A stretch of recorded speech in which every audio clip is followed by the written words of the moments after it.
The story begins in the immortal world, in the city of black sand, in the gravel desert. Some people are running because they are being chased by level 3 desert ghost wolves. They run desperately asking for help. The group consists of a level 3 mage, a level 3 cleric, and a level 3 warrior. The blonde girl says they were very unlucky because they only wanted to hunt a level 1 sand scorpion and ran into a pack of level 3 ghost wolves, so she asks what they will do. The leader points forward and says to run to the trees since desert ghost wolves cannot climb, and if they manage to climb, they will have a chance to survive. She says this, but is frustrated inside because she knows wolves are cruel by nature, and when they choose a target, they do not give up until they finish it. To make things worse, she is worried because they are all injured from a fight they had earlier, and the only 2 black metal equipment pieces are broken. Suddenly, the mage falls to the ground, and they all look back frightened because the whole pack is attacking the girl on the ground. She looks back and freezes with fear because there is nothing she can do. At that moment, the wolf is struck by an attack and falls, finished on the ground by a sword. She watches the lifeless monster's body until someone appears, passes by the body, and stands in front of them. Xiaohei is surprised, wondering if that person saved her. Then she decides to check the person's level and realizes it is level 1 and is surprised, meaning the boy is a novice. The MC removes his hood and faces the monsters, saying that level 3 monsters are not that strong. Immediately, the wolves charge and he draws his sword once again and goes to meet the monsters. The wolves jump to attack, but in the blink of an eye, all are sliced by several attacks from the MC. The 3 are surprised to see a boy in front of them defeating all the monsters with ease. The warrior is impressed to see someone finishing 4 desert ghost wolves using only a beginner's sword. At that moment, Xiaohei points forward and shouts that they are facing an even larger pack. They don't understand how this is possible or where so many wolves came from, and speculate that the monsters smelled the bodies of their fallen companions on the ground. The group leader shouts for the MC to run because that is a horde capable of massacring an entire novice village, and emphasizes she is serious since the monsters will tear him apart. He smiles and asks if she is serious. Then he opens his system, and a notification asks if he would like to summon skeleton warriors. He confirms and throws all his summoning cards forward, which, upon hitting the ground, create a huge magic circle. At the same moment, a hand starts coming out of the ground, and several level 3 skeleton warriors appear in the battle. The wolves waste no time and advance, but the MC confidently says he wants to see who will be torn apart first. His army advances at full power, and a fierce battle begins with Lin Yuan massacring the wolves alongside his army, finishing one by one that appear in front of him. He plants his sword in the last wolf, and soon after withdraws it. He managed to finish 16 desert ghost wolves, and thus gained 160 experience points. He obtained 16 wolf fangs, as well as 16 pelts and 16 claws. Some energy balls start coming out of the monsters and head toward the protagonist. The girls, watching from afar hiding, ask if that was a dream, since they saw a novice finish 12 desert ghost wolves alone. At that moment, Xiaohei approaches him and asks if by any chance he is a mage with summoning ability, since she herself is also a mage but has never seen a skill like that. He replies that he is not a mage, and she is surprised, wanting to know what he is. The MC just smiles and stays silent because he has a forbidden class of rank SS. Currently, he is at level 2, and his class is Necromonger, a variant of Necromancer. His talent is Dark Summoner of the Gate of Hell. He has 5 strength, 25 physical, and 30 mental. His name is Lin Yuan from the Blue Planet, and he is a reincarnated. 3 years earlier, scientists detected the emergence of a giant and mysterious planet near the Blue Earth, which became known as the Magic Planet. 3 months after that, an unknown company launched a virtual reality game called Immortal World, which shocked the entire world. By using the virtual reality glasses developed for the game, people chose a class and, when leveling up, gained powers to face monsters inside the game. At first, everyone thought it was just a game, until some players began to awaken the same powers in the real world, and they became known as the Awakened. It was from that moment that a cult called Worshippers of the Evil Stellar God arose. They crossed the barrier between the virtual and the real world and began to massacre people. and the entire city suffered at their hands. MC's parents died in this tragedy. Humanity united all the forces on the planet and fought with everything, but in the end, they were defeated by these awakened, as was Linyuan, who also lost his life in the final battle. It was at that moment that MC woke up startled at the exact moment he logged into the game Immortal World for the first time. But unlike before, the system granted him a forbidden SSS rank class called Necromonger, a variant of Necromancer. In addition, he also gained 2 SSS rank talents, Shadow Summon and Gate of Hell. At that moment, he could only think that he would get strong as fast as possible to protect his family and save Blue Earth. Back in reality, he was near a wolf, and with his outstretched hand, began to emanate a dark power. The same happened to all the corpses of the desert ghost wolves. The system asked if he wanted to use Shadow Summon on the wolf bodies. He answered yes, and immediately the monsters awakened, already possessed by his ability. He reflected that his class has a unique characteristic that, besides granting him a warrior's physique, also allows him to use Shadow Summon to turn monster corpses into zombies that fight for him. These zombies keep their levels and abilities from when they were alive. In addition, he gained a new skill called Death Body, which makes them immune to most negative effects. He began to use his other skill, and the ground started to crack with his talent Gate of Hell. This allows him to maintain the monsters resurrected with Shadow Summon, and the amount he can store increases with his level. The enormous Gate of Hell appeared and began to open until it completely created the passage for his new army to enter. He, with his new zombies, imagined that if he got strong enough, he could create an unstoppable army of undead. The leader of the girls' team was in disbelief at what she was seeing, and since she understood that he was reviving corpses as zombies, she asked who the hell he really was. MC just replied that it was almost time, and a warning appeared in the sky saying that the world boss giant death wolf was descending on the gravel desert. He thought it was a perfect moment since it was time to hunt the boss. The sky began to thunder louder and louder while other players were hiding. A rift appeared in the sky and grew increasingly dense. 2 players commented that the giant death wolf would soon appear, and because of that, they began to run. One of them said he remembered seeing on the official game site that the attack range of that boss was 50 meters, so they needed to get as far away as possible. Everyone started running like crazy, but one of them was attacked without being able to react. The 2 were scared and hiding, since before them were the massacred bodies of other players near the giant death wolf, which is level 6, has 2,400 health, 360 attack points, and 48 defense. One of the players started screaming because one of the victims was his brother, and the others asked if he was crazy since a solo player couldn't defeat that boss and therefore couldn't let him die for nothing. They were terrified to see the giant death wolf devouring other players, and one of them asked if it was really possible to defeat something so terrifying. Suddenly, they noticed something, and upon seeing the MC walking, asked what the hell he is doing. Linyuan walks without any concern, his eyes full of confidence. The players notice the sword and ask if he is also a rookie. His friend replies yes, and further emphasizes that the giant death wolf is a level 6 lord boss, and that without support, even all of them together wouldn't handle it. In the immortal world, monsters are classified from weakest to strongest as normal, elite, leader, lord, king, monarch, and god. Among them, a lord-class monster, even if a level 1 boss, is still a great threat to rookies. The MC finally stops and stands face to face with the boss.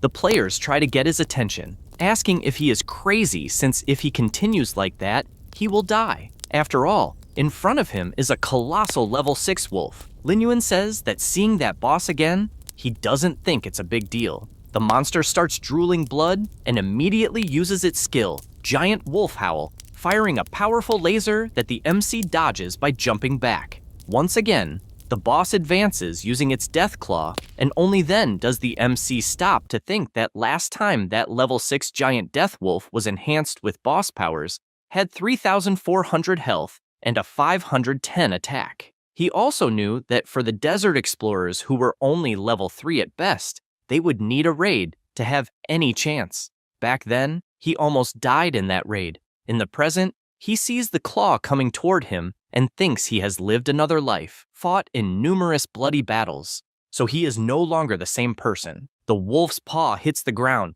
but Linyuan had already dodged by jumping to the side. A player is surprised, as he didn't imagine the MC would be so fast. A notification announces the world boss has entered a state of fury. The MC smiles seeing this, and slams his hand on the ground.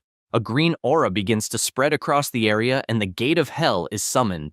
The boss is startled because even though it is large, something colossal larger than it appears. The gate begins to open, and the MC gives orders, commanding his army of undead to advance. Immediately, his army of wolves emerges from the portal. The players around wonder what kind of gate this is, deducing that the MC transformed countless level 3 desert wolves into zombies. As he advances, he imagines he leveled up to 3 just by killing monsters along the way, and the underworld gate can now store up to 30 monsters. And even thinking he was late, he imagines he had good results. He reflects that according to the aggression system in the immortal world, summoners are more threatening than their summons. So while both are present, monsters will attack the summoner first unless the summon attacks. The zombie wolves advance, but are attacked by the powerful boss. At this moment, one of the wolves howls, and the boss immediately raises its paw to smash it to the ground. At that moment, the MC realizes the time has come, and with a leap, delivers numerous combos to the enemy, taking advantage of the aggression mechanic, as this will draw the boss's attention when it is about to attack the summons, thus reducing unnecessary losses of his monsters.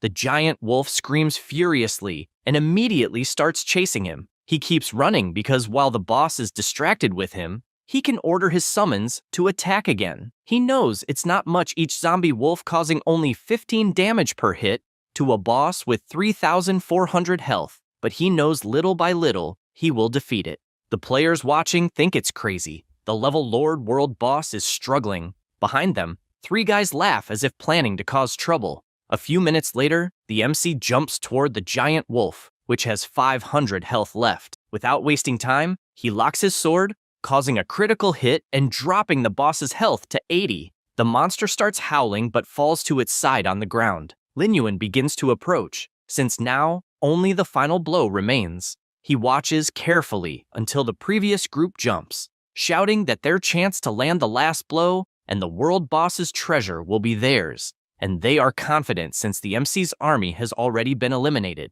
He looks back and a distant player shouts to be careful. Without thinking twice, he cuts down the 3 players who were going to steal his last blow, and all fall to the ground like potatoes. The MC calls them fools for trying to do that. The people far away are shocked by what just happened, since a rookie killed 3 level 3 thieves with a single attack. The boss stands up once more, looking at Linyuan, but he doesn't waste time and attacks with full force, delivering another critical hit that leaves no chance for reaction. The system informs that the world boss giant death wolf's life has been reduced to 0, and for successfully killing it, he gained 480 experience and a soul gem. He is thoughtful, wanting to know what rewards he will receive for being the first player to finish a world boss. 2 items appear before him, and he takes the first, the soul gem, which contains soul power. After collecting a certain amount of them, he can go to the Eternal Council to exchange them for legendary equipment. He reflects that after level 60, players must go to the Elven Eternal Council to continue evolving, although he is still far from that. However, soul gems are also the simplest way to obtain legendary equipment. In the immortal world, equipment is ranked from lowest to highest as white, black iron, bronze, silver, gold, black gold, epic, legendary, and mythic. Rookies usually only have the lowest level equipment possible, and even black iron is rare. He also remembers that 2 hours before he used knowledge from his past life to attract 2 elite black sand lizards with skeleton warriors, then had the chance to loot the bronze chest they were guarding, and for that, he obtained the bronze level cloak. It was a black lizard tunic, increasing 30 defense, 10 mind, and 10 agility. The system informs that he was the first player to defeat a world boss, and thus obtain the Hunter title. After equipping this title, attack power increases by 10%, critical hit chance by 10%, and common damage by 10%. He is thoughtful, since in the immortal world, titles can grant players various attributes or special effects, and this one has an excellent bonus. Now he is presented with the second reward for being the first to defeat a world boss. The reward was a silver chest. He is surprised and decides to see what it contains. The items he obtained were a silver moon sword that increases attack power by 100 and agility by 10, the Eye of Death, which is an accessory that increases mine by 10 and has a corrosion ray that causes accelerated corrosion damage to the target enemy by 200%, a recovery potion that immediately restores 20% of life and mana upon use. Next, a skill scroll level 1 that increases skill proficiency by 100 points after use. And finally, a monster essence that can be used to make potions or ingested directly, granting 10 more points in strength, physical, agility, and mind attributes after consumption. He sees all the items in his inventory and thinks it was a quality loot since he obtained several items at once, and it was definitely excellent to be the first to defeat a world boss. His experience is being calculated, and he finds it amazing that he jumped from level 3 to almost level 5, and since each level grants 5 free attribute points, he decided to put 3 points in mine and 2 in strength this time. He is currently at level 4 and has indeed evolved into a necromancer. He has the same talents, but now has 10 points in strength, 10 in physical, 25 in agility, and 35 in mind. He thinks it's great as it is since after leveling up his stats are the highest in the entire Shattered Stone Desert. He notices the information that his underworld gate has 0 monsters out of a total of 40 and imagines that even his ghost wolves and zombies died in the fight against the boss. But his level increased and the underworld gate can now open 40 undead. He starts using his necromancy on the boss and a notification asks if he wants to use the summon on the giant death logo. Without thinking twice, he answers yes, and the boss opens his eye, which is now green for being undead, and stands imposingly in front of the MC with the same attributes as when he was alive. The MC observes and imagines he already expected the world boss to have powerful area abilities as well as group control, and even after zombification gained the undead body and a new skill, the fury of the undead, and now he is confident since with the giant zombie wolf, he can replenish his underworld gate much faster. The players are watching from afar, incredulous to see someone turning a world boss into a zombie, and also unsure what that gate is, as it is more frightening than the world boss itself. At that moment, Lin Yuan looks back and immediately all players hide in fear. Only then does he realize people are still nearby. Furthermore, he sees a tier black iron sword dropped and realizes it was for having defeated the thieves, including a great one for low-level players, although he himself already has the Moonlight Blade. So he picks up the sword from the ground and starts heading toward the other players who quickly get scared of being killed right there. After approaching, the MC goes to a guy and asks if he was the one who shouted during the fight warning to be careful. However, the guy keeps trembling and starts stammering, but Lin Yuan just gives him the sword as a gift, leaving him surprised. Then he leaves thanking him for acting that way. Everyone runs to the player unable to believe he got such a strong sword without doing anything, since a tier black iron weapon is worth tens of thousands of yuans. 10 minutes later, the MC continues walking through the desert until he feels a strange sensation. This, because in reality, the battery of his virtual reality headset ran out and he returned. He thinks he really needs to save to buy a decent game capsule. Then he stares at the game monitor for a moment and reflects that Immortal World is a hyper-realistic total immersion game with entry zones divided by countries. Each zone contains different nations in the game that players can choose, and he gives as an example his region Elpad, which has 4 kingdoms: the Western Desert Kingdom, the Southern Return Empire, the Northern Underworld Empire, and the Tide Archipelago. He is facing the system asking to select the game region. The options are the aforementioned regions, and he, having responded, chose the same as last time. So he clicks on the Western Desert Kingdom. He did this because before dying, he discovered a secret. The place was infested with monsters, and he was defeated on the ground, extremely wounded. At that moment, something approached him that made him widen his eyes, since from inside a portal, some kind of divinities were coming toward him. He observes a yellow jewel on one of the beings, and believes it is the emblem of a guild from the Western Desert, the first believer of the Starry Sky Evil God. He wonders if that is a human player. He reflects since as far as he remembers that being is the key figure who summoned the evil god to Blue Star, and he finds it strange since there are still 3 years until the divine descent. So if he manages to kill him, before maybe he can prevent the tragedy from happening again. The only clue he has is the emblem, since only guilds in the capital of the Western Desert use yellow jewels. And to get to the capital, he needs to reach level 10. So to discover the identity of the rat who caused all this, he needs to level up quickly. He decides to go to his goal and summons a card in his hand, intrigued since he really summoned a skeleton card. In a mortal world, some players can bring their game powers to reality, and these people are called Chosen Ones, also known as Children of Destiny. Each Chosen One has a powerful hidden class and extremely high luck.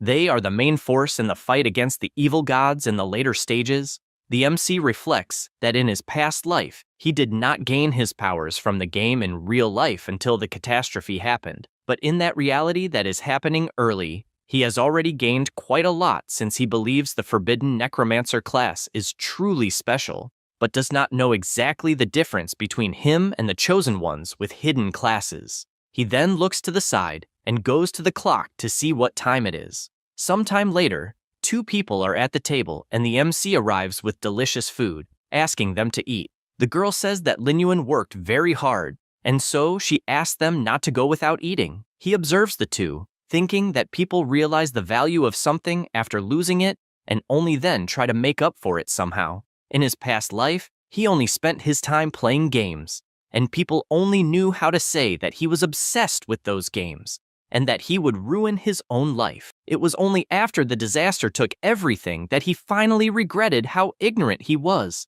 That terrified him. Returning to the present, he asks if Tantan will not return home for dinner since it is Sunday. The girl replies that she will not, since she is preparing for the mock exam and is even taking meals to school. Then she confesses that she is surprised that Yuan learned to cook and apologizes for devouring all the chicken wings since they are tasty. The man tells her not to worry until he looks to the side and sees the MC handing over another chicken wing, and with a smile, says he will learn to prepare more dishes next time. The two are surprised to see this and become emotional. From that moment on, he started practicing all kinds of exercises, since if he wants to fully control his game power in real life, he needs a body strong enough to handle it. He stops for a moment to breathe, and looking at his watch, realizes he ran 50 meters in 5.5 seconds, and although not bad, still needs to improve. Then he decides to return to his training. After a while, he enters the Drunken Stones desert in the game. A shadow begins to pass by him, and looking to the side, he notices several giant birds in their direction. This is the level 2 Howling Bird. It has 40 health, 20 attack power, and 2 defense. Because they are so weak, the MC easily takes care of all of them.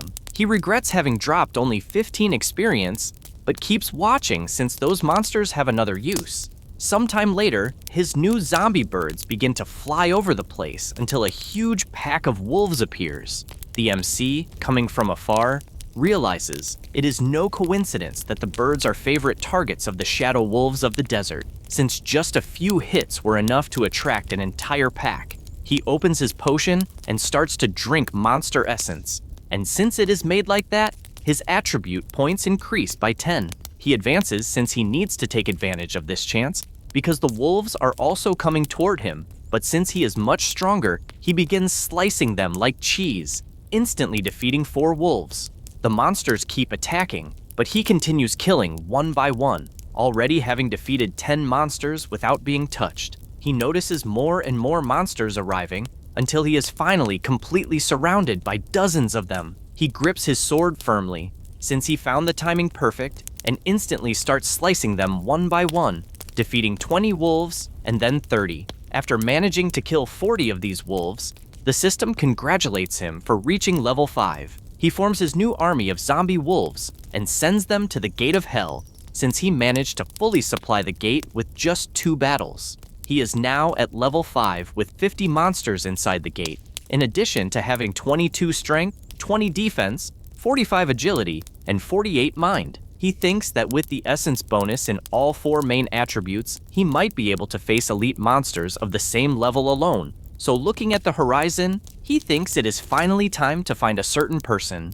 Meanwhile, in the Black Sand City, the MC is walking calmly until he reaches a door and enters the establishment. A man who is in the house asks who it is. This is Quincy, magic instructor from the city Black Sand. Lin Yuan says he is here to learn new skills. In the immortal world, most skills are obtained by defeating monsters or opening treasure chests. But besides that, each class has an initial instructor who teaches basic skills. The MC says that this guy was his mentor in his past life. Quincy says he is happy since apparently he will earn money for drinks in the coming weeks. Linyuan reflects that he was a mage in his past life, and since he is currently a necromancer, which is even a forbidden class, he doesn't understand well how it works, but believes that by the battle style, it is still a magic class. He hands over his money, saying he wants to learn Soul Flame, Healing, and Invisibility. He knows that before unlocking the necromancer's exclusive skills, he must learn the basic mage spells. Quincy accepts the money, since that is what he likes most, and after checking everything is right, he starts using his magic, asking his new apprentice to give his best, also wishing that the glory of mages shines through him. Immediately, the skills are transferred to the MC. The system congratulates him for obtaining the mage profession skill 3 times. He also obtained Soulfire, which causes mage damage multiplied by 100%, costs 10 mana, and has a cooldown of 10 seconds. The second skill was Healing, which casts healing on a target recovering 10% of health. It costs 10 mana and has 3 minutes of cooldown. Finally, Invisibility, which makes him enter stealth mode for 5 seconds, costs 10 mana and has 3 minutes of cooldown. He watches the new skills he has, since the flame will be his ranged attack, and the healing will keep him alive as well as his allies. And basically, invisibility will be for emergencies. However, he knows these are just basic skills, and if he wants to get stronger, he will have to go after resources. Because of this, he decides it is time to farm. After that, to the east of Black Sand City in the Black Sand Mountains, he arrives at the Kobold Mine. The MC already knows kobolds are level 5 monsters living in nearby caves and have the ability to detect enemies in the dark. This type of monster is treacherous and lives in large groups, usually more than 100 per tribe. He concludes they are the ideal target to train his undead army. To start his attack, he drinks his night vision potion, which grants the player a vision radius of 3 meters in dark environments and lasts 30 minutes. He also summons the Gate of Hell to call his undead wolves, and since he knows he can gain levels besides it being a great chance to improve Soul Flame and Invisibility, and if lucky find treasure chests as well, Linyuan starts entering the cave with his army and they go deeper, and after walking for 15 minutes he finally senses something. In the dark, he notices something moving, and for that, he throws the torch he was carrying in his hand, which lights up the dark place showing monsters nearby. The kobolds immediately open their eyes and charge the attack now that they are disturbed. The torch falls to the ground, and all undead wolves charge the attack as well as the MC, who orders to kill everyone, leaving no one escaping. The monsters advance fiercely, but at the start, 2 are taken down. The battle continues, and more kobolds are defeated. The MC realizes the monsters are not very strong, and only tells his army to be careful with their shovels. At that moment, several monsters surround him, and he takes the chance to use his invisibility, making his enemy miss the hit without even knowing how. Then he appears behind them, and with a single blow kills all monsters around him, finishing by killing 20 kobolds. After finishing his kills, he notices that his invisibility proficiency increased, but even happy with that, he does not like one thing since those monsters are very weak, so farming on them is slow. Now his army also consists of a level 5 kobold zombie miners. He ordered everyone to advance, since they are the new substitutes for the zombie wolves, and commands them to find the boss of that dungeon quickly. They start walking until they reach a place with several paths. He watches for a moment until he hears some noises coming from a certain direction, which excites him. With the attack of his flames, he defeats several mud slimes that were hiding. Suddenly, another monster appears out of the darkness, and without thinking twice, he appears on the battlefield. This is the elite kobold supervisor. He is level 6, and his main skills are digging and whip. The MC reflects that since the beginning of time, the law of nature has never changed because the strong always hunt the weak. However, even predators are part of the food chain and sometimes become prey. In short, danger lurks in every shadow, and no one is safe no matter how strong he is. No sooner does he think this than he receives a blow from the supervisor that raises dust throughout the cave. He knows that even at a disadvantage, prey can silently appear and attack the hunter, and he sees exactly that situation. So, raising his arm, he grabs the whip coming toward him, and holding it tightly, pulls the monster as if it were a pebble and throws it far away, sliding across the ground until it finally repositions itself. However, he barely has time to look forward, and the MC slashes through its body, thus securing a kill on the kobold supervisor. The monster is sliced into pieces until it finally falls to the ground. He looks back and realizes that a surreal number of monsters is approaching. The system warns that the supervisor has activated the whip skill, which causes the mine workers to enter a bloodthirsty state. This state increases attack speed by 40% and movement speed by 25% for 60 seconds. Lin Yuan starts counting and notices that in front of him there are 50 monsters, but he thinks the army on both sides is more than evenly matched. Because of this, he summons his entire army, including the giant wolf that was a world boss. He says the game is finally going to start and orders the hunt to begin. The battle between the zombie wolves and the kobold begins, and the massacre happens on both sides. At this moment, the giant wolf activates its fierce howl, and the stun effect hits the nearby kobold directly. The MC sees the opportunity and sends his entire army to attack without mercy. He starts by taking down 5, then quickly turns to 10, then 20, and when he notices, he has already defeated 40 kobold supervisors and therefore reaches level 6. Without wasting time, he activates his necromancer skill to turn the corpses into his allies. Now, he also has the zombie kobold supervisors on his side. Some monsters, seeing that things are not looking good, begin to flee, but he finds it funny and, without hesitation, finishes off all those around him. However, a sudden attack comes in his direction, and he narrowly dodges it by jumping backward. The attack was made by the kobold boss, who is level 7 and has 1,000 health, 150 attack, and 80 defense.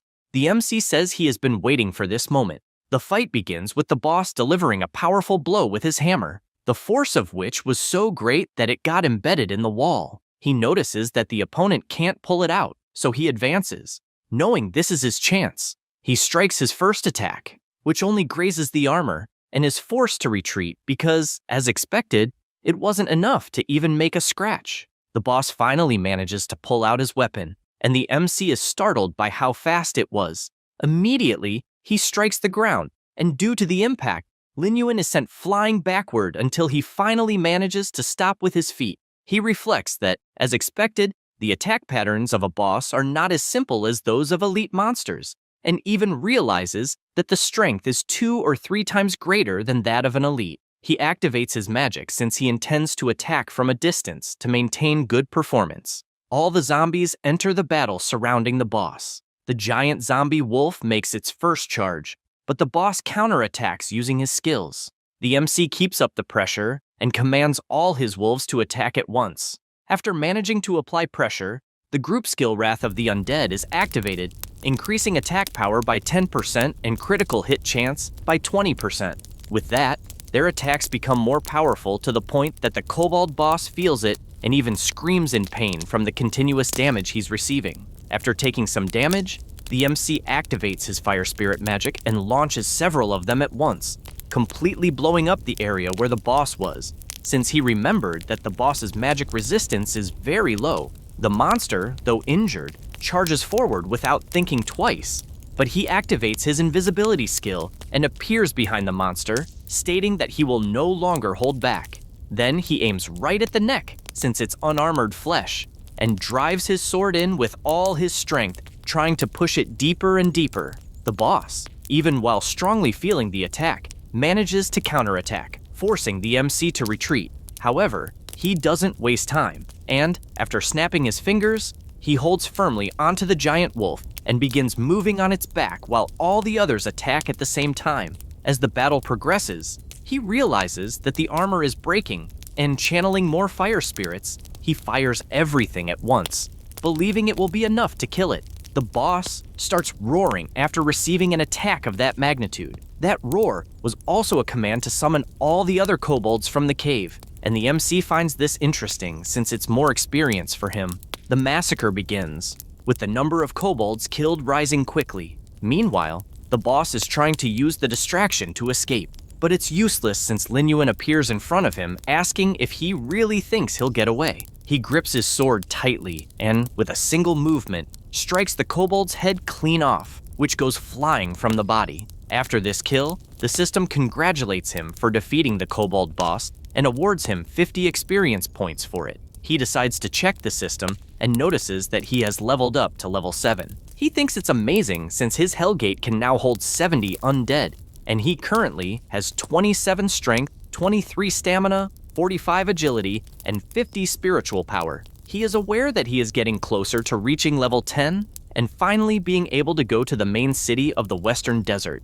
He decides to check his stealth technique and the spirit flame, as their mastery has been completed and both have leveled up to level 2. Now, the stealth technique lasts for 10 seconds, and the spirit flame deals magic damage to the target equal to 200% of the damage. While reviewing this information, something catches his attention as a treasure chest dropped from the boss. He decides to check what it is and opens the chest. He obtained a kobold leather pouch, an inextinguishable torch, a skull mask, the shadow gloves, and in addition, opened the kobold leather pouch which had 20 gold coins. He grabs all the gold in his hand, knowing that soon, major banks around the world will open currency exchange channels between the real world and the game world, and those 20 gold coins are worth 200,000 yuan in real currency, and he knows that's already a lot. Furthermore, the inextinguishable torch grants the player night vision with a range of up to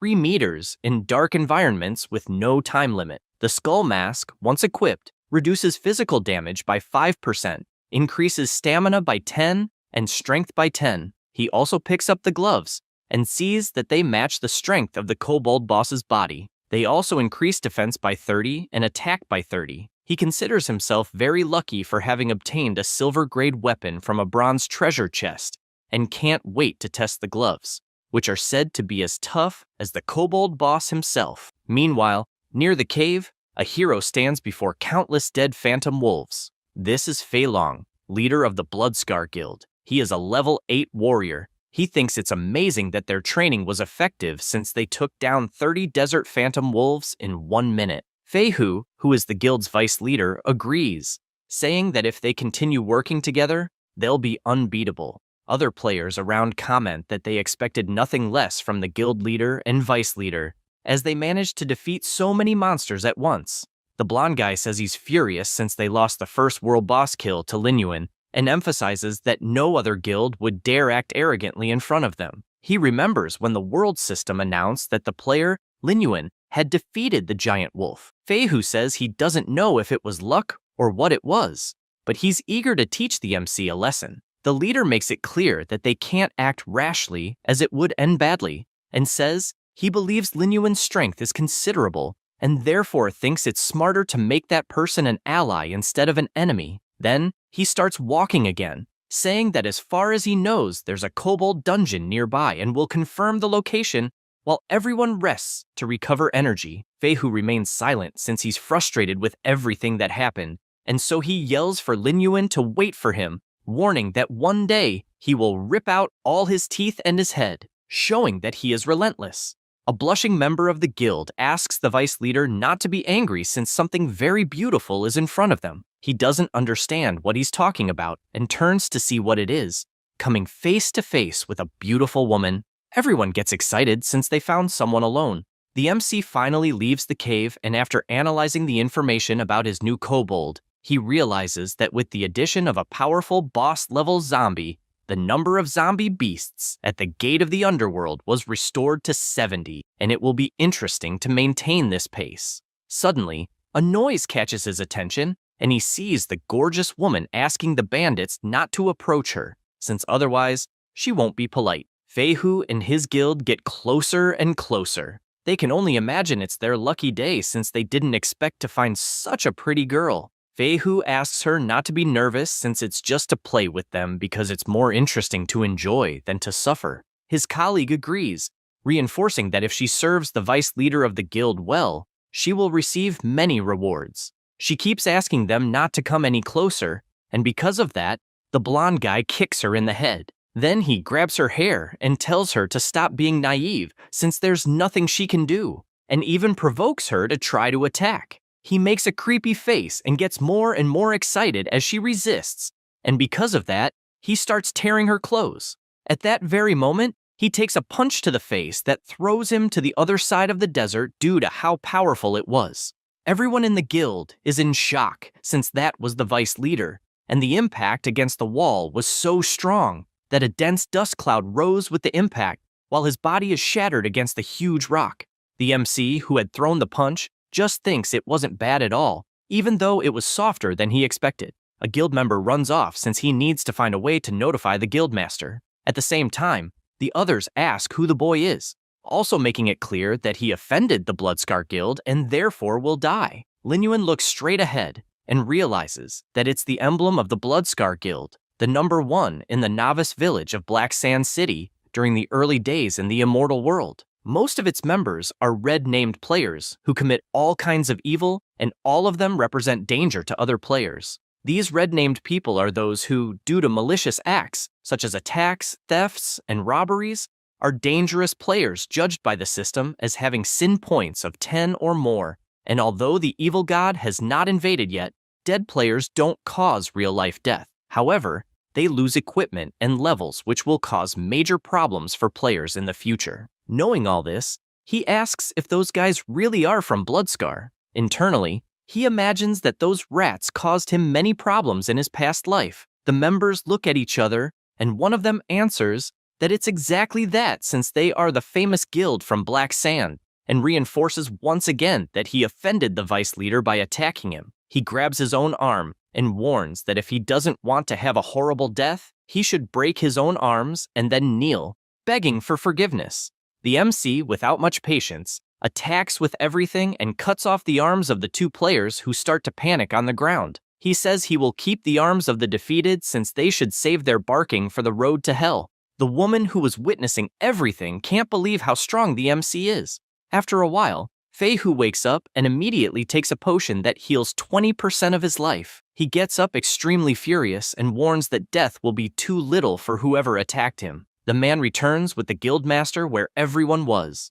Their arrival draws the MC's attention, who turns to see who it is. The brat points, saying that the one responsible for attacking the vice leader is right ahead. Fei Long prepares his axe, but while holding it, he notices something. He notices that the player's eyes were indifferent and cold, yet imposingly imposing. Furthermore, he notices that they are like swords forged under the moonlight, shining with a cold light that could cut anything, and the aura he was feeling was so overwhelming that it suffocated him just by being nearby. The guild member starts provoking the MC, calling him a fool, and making it clear that he will die there. However, the guild leader knows the situation is not good, as the aura he's feeling, plus the sword he saw, makes him believe it was dropped from a boss-level monster, and because of that, he firmly believes the player in front of him is Lin Yuan. He gets internally irritated, as out of all the people they could have provoked, they went and did it with the strongest one possible. The MC asks if the one there is the guild leader.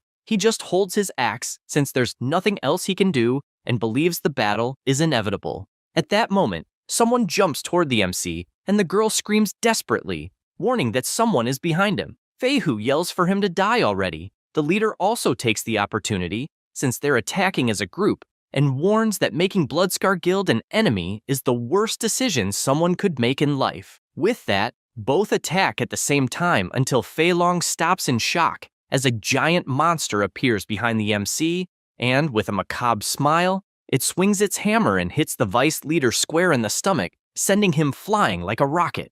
At the same time, Lin Yuan goes toward the leader and says it's his turn to get beaten. Then, with a single move, he cuts the guy in half, who falls to the ground like sliced potatoes. He states that even though they're the number one guild, they're not even qualified to make him fight seriously.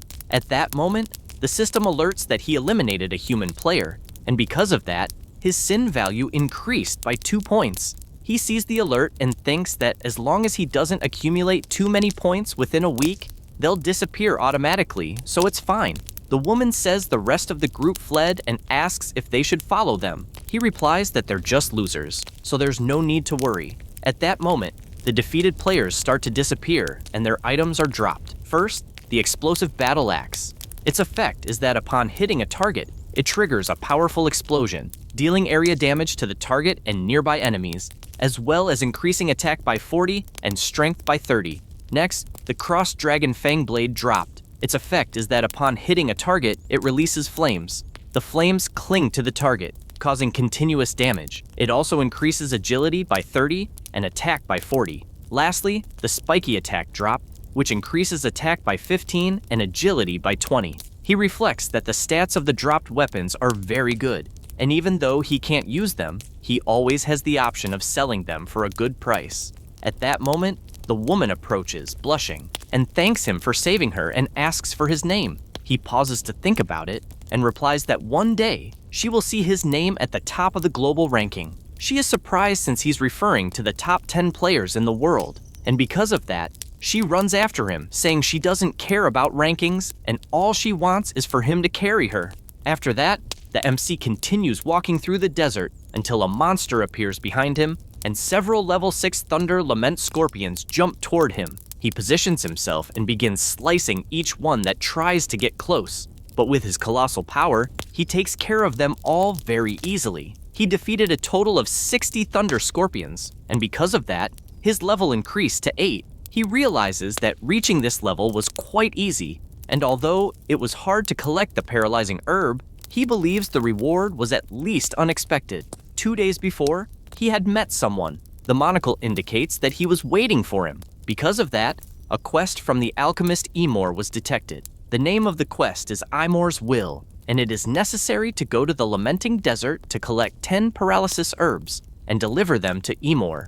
The time limit is 1 day, and this plant has thunder properties that grow in the desert. Lin Yuan stops to think that after a while a special dungeon will open in the main city, and the dungeon in question is full of monsters with the thunder attribute, and to clear it, extremely high thunder resistance will be necessary. Because of this, the powerful potion that grants electric resistance will be in high demand and could be worth tens of thousands of gold coins. And he also remembers that someone in his past life made a huge profit from it. Also, after completing the mission to collect the paralyzing grass, it will be possible to obtain a recipe for the electric resistance potion. He looks at Emor since he is aware that it is his first day in the Black Sand, and, after completing that mission, the NPC will enter permanent seclusion. In other words, that is the only way for a player to obtain the recipe and the only possible chance. And because of this, he accepts the mission. Back in the present, the MC continues defeating all the monsters that appear. He knows that the Thunder Wailing Scorpion is a level 6 Thunder Beast guarding the paralyzing grass. And at his current level, that guy does not pose any threat. He goes to the grass and decides to make the most of the opportunity to maximize his proficiency in the gathering skill he recently learned. Gathering is at level 2, and because of this increases gathering speed with a 5% chance to collect rare quality herbs. It consumes 1 spirit point and has a 3-second cooldown. After some time gathering, he feels a strange tremor growing stronger. Suddenly, something emerges from the sand and almost hits the MC, who stepped back at the last second. He is startled looking ahead as multiple danger alerts are triggered in his system. He is facing the Crystal Demonic Thunder Scorpion, which is level 10, has 2,800 GP, 400 attack, and 55 defense. He smiles, finding it interesting for something like that to appear out of nowhere, and charges himself knowing it will be quite difficult due to the level difference. His first attack hits the monster's powerful armor directly, but is not enough to cause significant damage. He stands atop the monster until the scorpion begins activating its lightning ability, and the MC starts feeling intense pain since he cannot withdraw his embedded sword. However, he realizes he is about to be stung by the scorpion and jumps at the last second, retreating as far as possible to avoid another hit. He notices that the strength of that scorpion is greater than expected and prepares himself as it comes at him full force. Because of this, he activates his Hellgate skill, and all his zombie monsters appear to join the battle. His Kobold Chief lands the first hit, and the MC is displeased for not having triggered the double critical hit.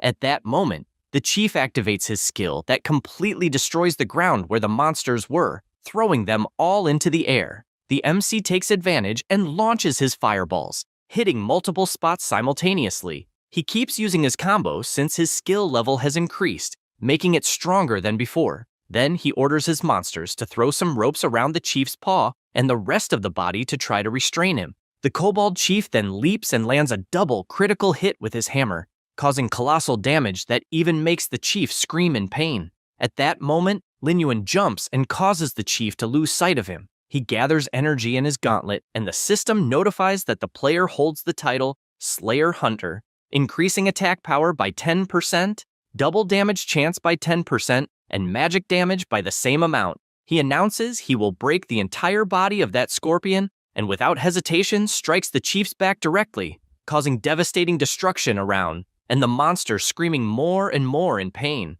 Due to this attack, the system notifies that the crystal assassin Thunder Scorpion has been successfully eliminated.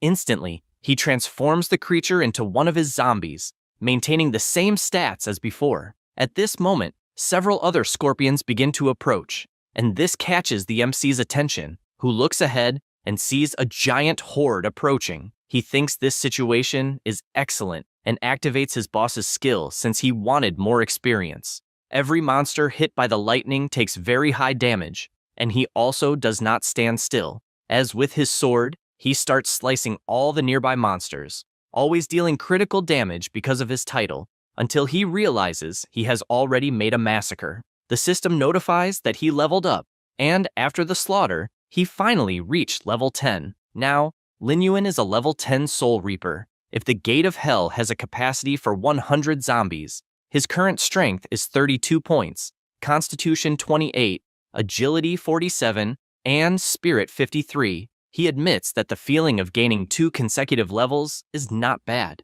Additionally, he also obtained a Lightning Spear, Guardian Greaves, a Paralysis Ring, and a Ghost Bracer. He notices that all the drops were silver level, and if he sells everything, he could significantly improve his parents' lives. A notification warns that the demonic beasts in that area were eliminated, so he obtained a gold skill book specific to his personal skills. A strong glow appears in his hand, and a book appears right in front of him. He realizes that it is the Curse of Darkness. The only condition is that the player's class must be Soul Reaper. The MC realizes he was very lucky, and at the same moment, the skill book is automatically registered in the player's memory. An intense beam of light falls on him, congratulating him for obtaining an exclusive skill of the Soul Reapers, which is the Curse of Darkness. This skill deals damage equivalent to 20% of the target's health, or restores 20% of health to the undead. It costs 100 mana and has a cooldown time of 10 seconds. He activates the skill in his hand, since he does not know exactly how it works, and looking to the side, he sees his giant scorpion is at 60% health. Then, to test, he casts the Curse of Darkness skill directly on his monster, which immediately has its health increased to 80%. The MC reflects that the warm-up is over, as it is time to go to the main city to meet his first believer. However, he feels something strange and already imagines what will happen. It was his stepmother calling him in real life, warning that his father threw some things away and has a lock back. He goes there to help and also asks him not to strain himself too much.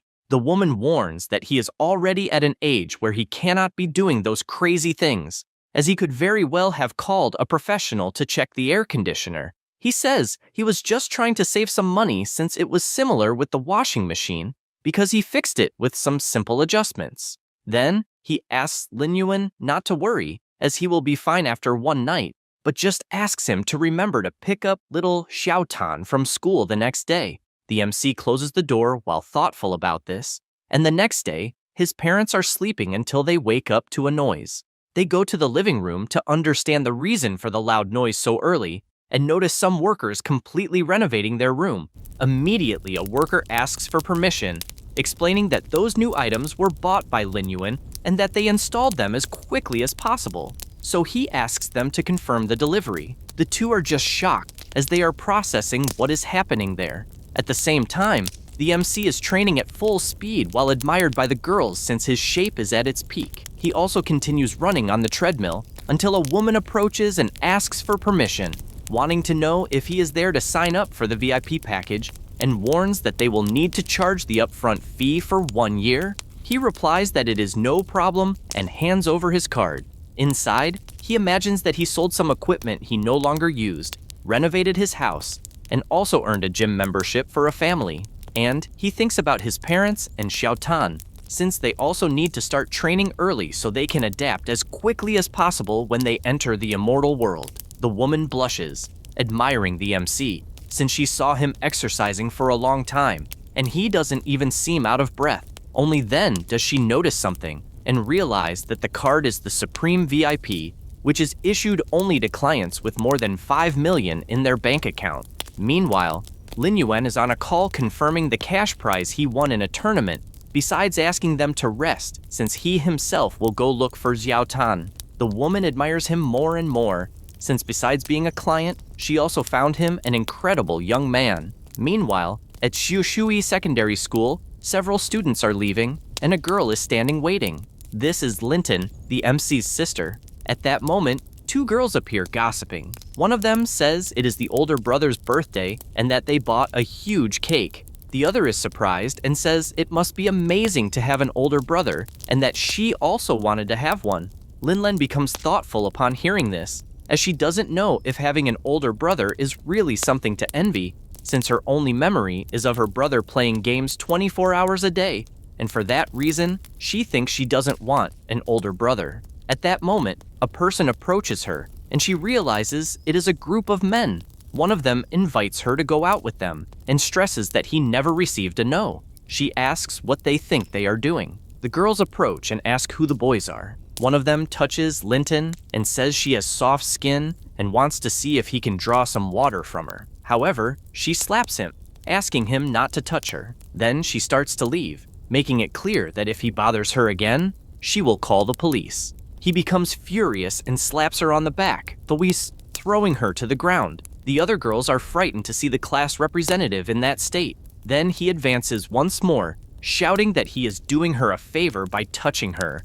and so she should not act like she is powerful. All she does is try to defend herself until someone appears and grabs the guy's arm. Linton opens her eyes and sees that it is Lin Yuan who has arrived. The MC asks who the guy thinks he is to intimidate his sister like that. She is surprised to see her brother in front of her. The guy, irritated, prepares to attack, as do all his gang members who keep shouting they will knock all his teeth out.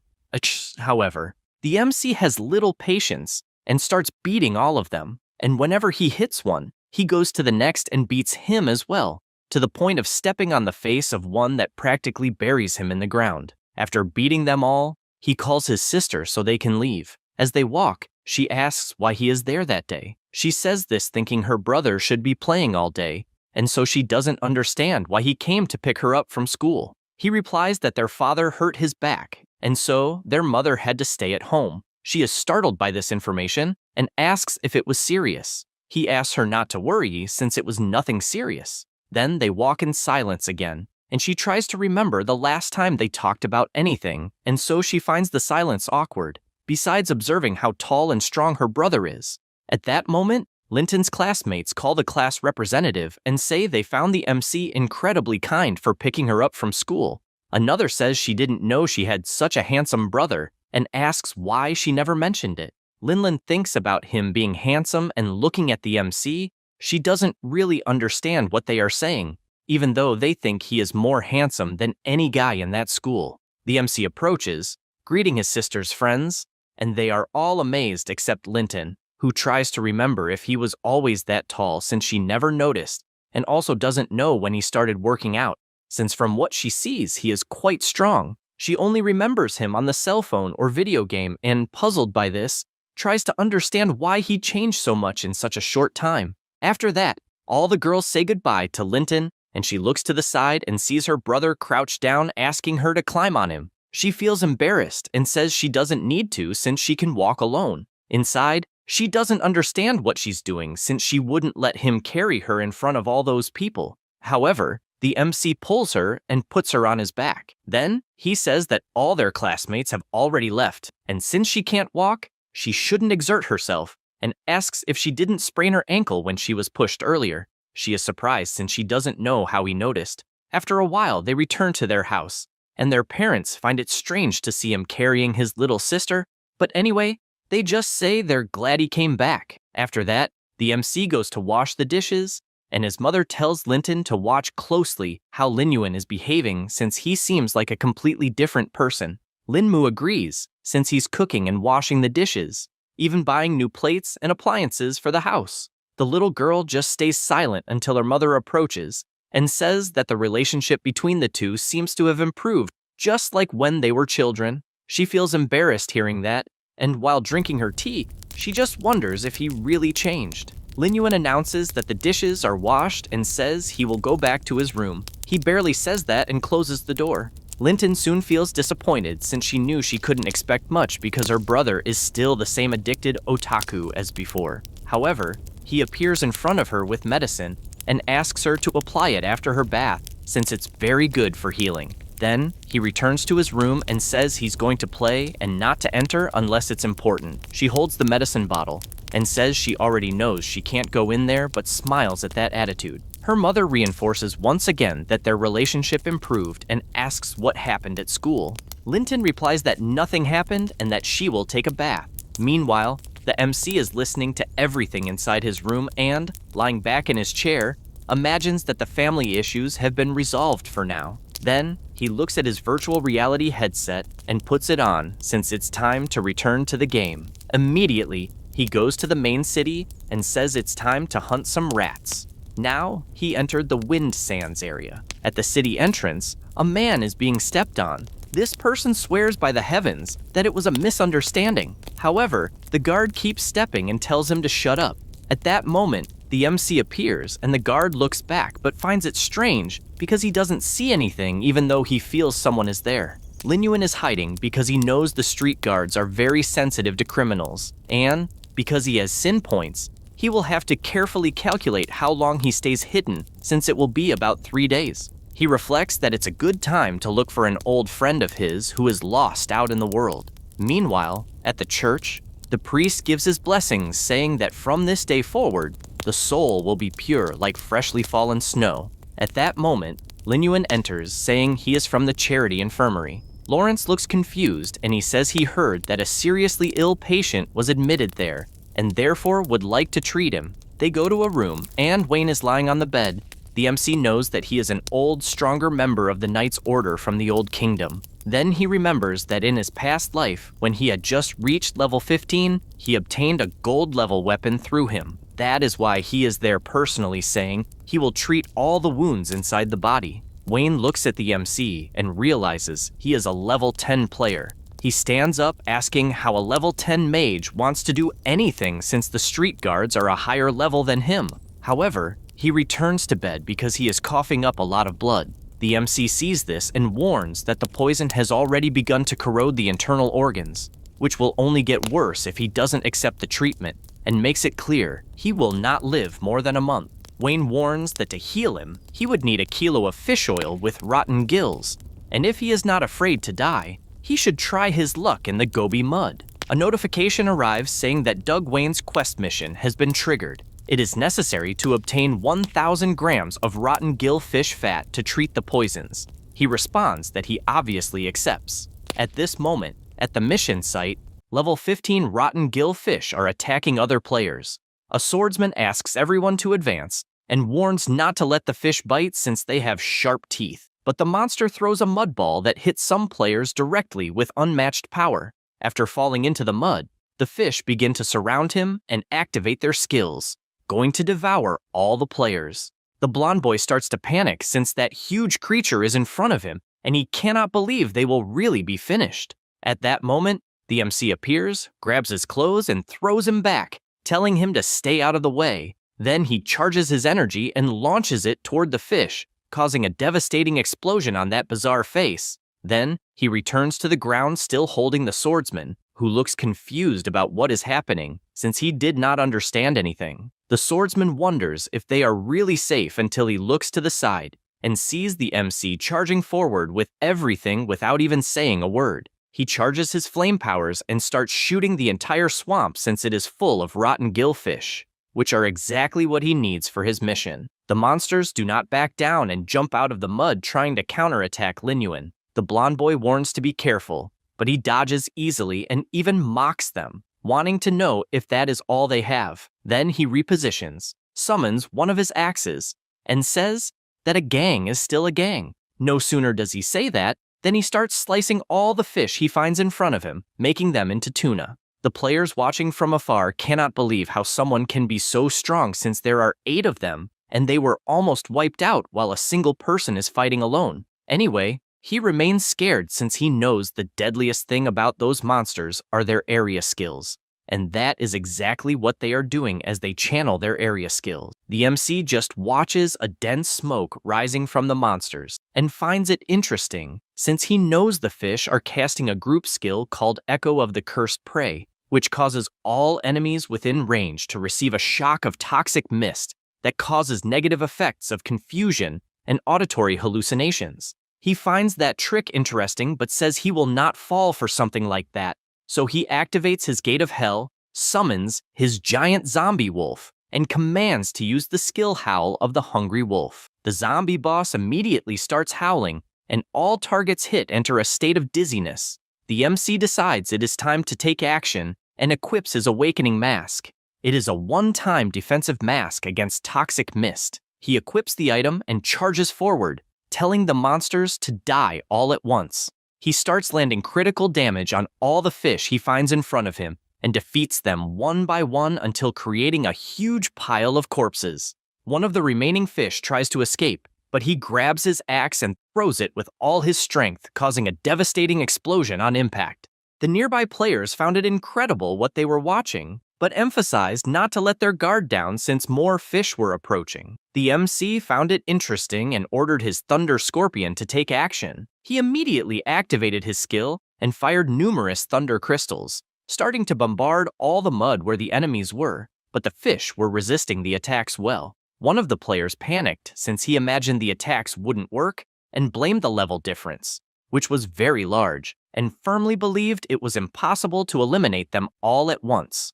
At that moment, Lin Yuan jumped and approached the group, questioning who said the goal of those attacks was to kill the monsters. He then put on his hood, and everyone asked to wait a moment since they noticed the scorpion's attack direction seemed to target the female fish's belly, and they started to find it strange as the males began acting oddly and soon got scared as they started devouring each other. The MC knew that whenever female rotten horses die or lay eggs, they release a large amount of muscatone, and this causes the male fish to enter rage mode and start attacking anything within reach. He warned he would take advantage of this trait to let the monsters kill each other. Suddenly, a fish that was nearby charged toward the MC, and this time it was a giant fish. Everyone panicked since they didn't imagine there could be a female fish the size of a male. Lin Yuan found it the perfect moment and ordered his ghost wolves to advance. They all started biting the monster, and it quickly began losing strength even without losing its life. The MC was surprised since even after sending all his wolves, it wasn't possible to land a fatal blow, and with his sword in hand, he was satisfied for having immobilized that fish since it made things easier. He said that and managed to kill the elite rotten horse, and upon doing so, executed an attack toward the monster's belly and grabbed some small balls that were inside, since the monster was full of them inside. The players didn't understand what he was doing, and the MC simply ordered his chief wolf to carry the fish's head somewhere else. The giant wolf started running at high speed until it reached the top of a rock. He left the head on the ground and began howling, drawing the attention of all the other monsters.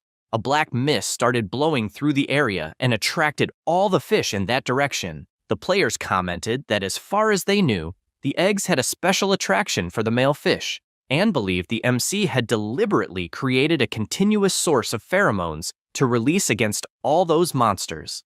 Lin Yuan gathered energy once again, since it still wasn't enough, and summoned his Hellgate as he would need reinforcements. His zombies now entered the action and began attacking the already weakened fish. The players questioned if that was the blue venom sac inside the male fish. The MC replied that it was exactly that, since the blue venom sac that grows inside the fish is something like capsaicin, a poisonous gas, and the fishy smell it emits forced the others to sense the danger. The fish began to retreat since all the mud around them was soaked with the blue liquid. The swordsman celebrated since the other monsters fled thanks to that strategy. Lin Yuan jumped, as now all that remained was to collect the spoils. The archer confessed he still couldn't believe it, since he saw a single player completely clear that place.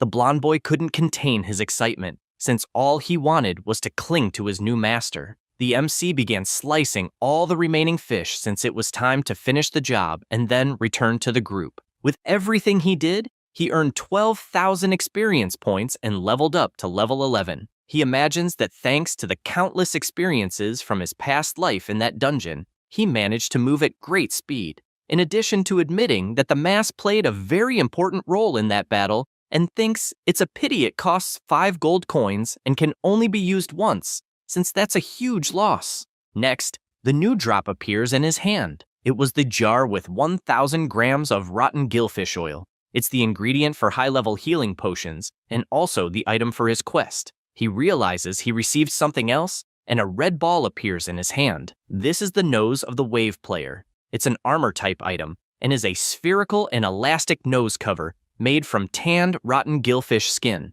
Its effect is that it emits rotten gillfish pheromones, causing a fear effect in small to medium aquatic creatures. He observes it for a moment and thinks that in his other life, he used to wonder why that reward was so high, or if it was the sixth sense of humor of the game designer, since it looks more like a clown nose. Immediately, the swordsman approaches and whispers in his ear, since he thought the item was cool, and with his eyes shining, he confesses that he can't hold back. Lin Yuan asks if he really liked that clown nose. He replies that he absolutely loved it and asks to buy it regardless of the price. The other players apologize since their leader is always this enthusiastic, but the MC simply throws the item into his hand, telling him to keep it, and then starts to walk away. The player asks him to wait since he wants to at least pay, but the MC just opens his imposing wings and says it's not necessary. This makes the blonde boy cry with emotion since he thinks his master is an angel. The other players don't understand how anyone would want to pay for such a ridiculous clown nose.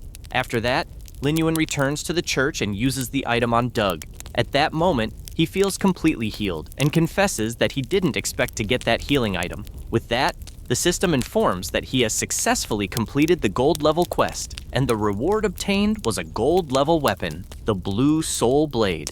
He is happy since he finally got the first gold level weapon he obtained in his previous life. The weapon increases physical and magical damage by 150 and spirit by 100.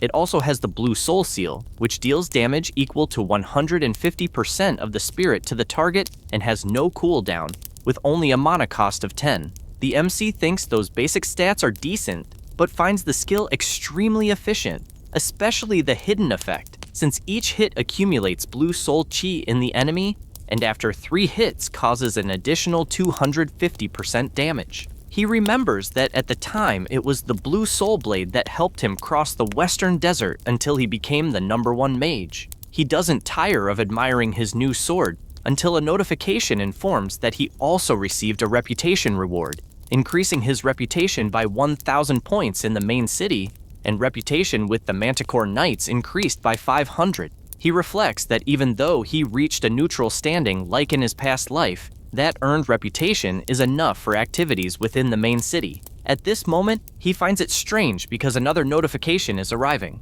It was a notice stating that due to the excellence in completing the quest, he received a specific affinity reward with the NPC Doug. The affinity increased by 10 points. The MC looks at Doug and notices he's a bit different from the last time. The NPC immediately thanks him, saying that without that help, he would have died in that bed, and says he is obliged to give a warning since he received that help.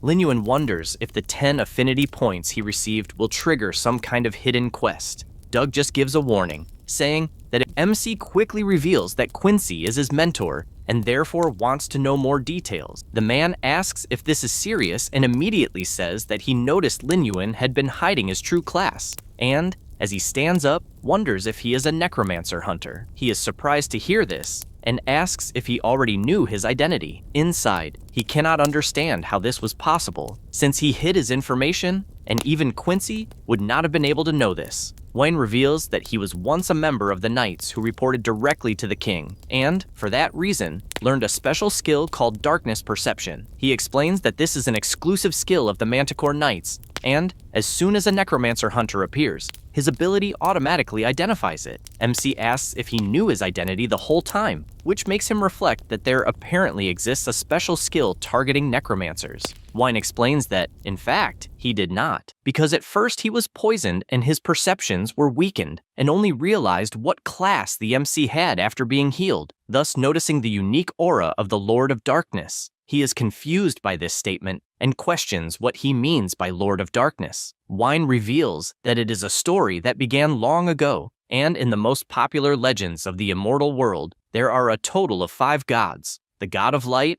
the monarch of the moon shadow, the goddess of nature, the lord of the tides, and the king of souls. However, he explains that at the beginning there was a 6th god who was the Lord of Darkness, also known as the king of the undead, being the most powerful being among the 6 gods. Because of this power, the Lord of Darkness did whatever he wished. He granted extremely powerful dark abilities to his followers, allowing them to change their class to necromancer. Then, under the bloody rule of the Lord of Darkness, the necromancers spread chaos and, besides the slaughter, also transformed the souls of the dead into zombies, causing significant disaster. Thus, the main kingdoms resisted the Lord of Darkness, and the temples originally built to worship him were destroyed, and all records about him were burned to ashes. Furthermore, the necromancers lived in hiding because if they were discovered, they would be killed immediately, and this class was listed as a forbidden class, passed down by everyone. He continues telling his story, saying that at the time he was poisoned by a necromancer in battle, which is why he is constantly tormented by the illness.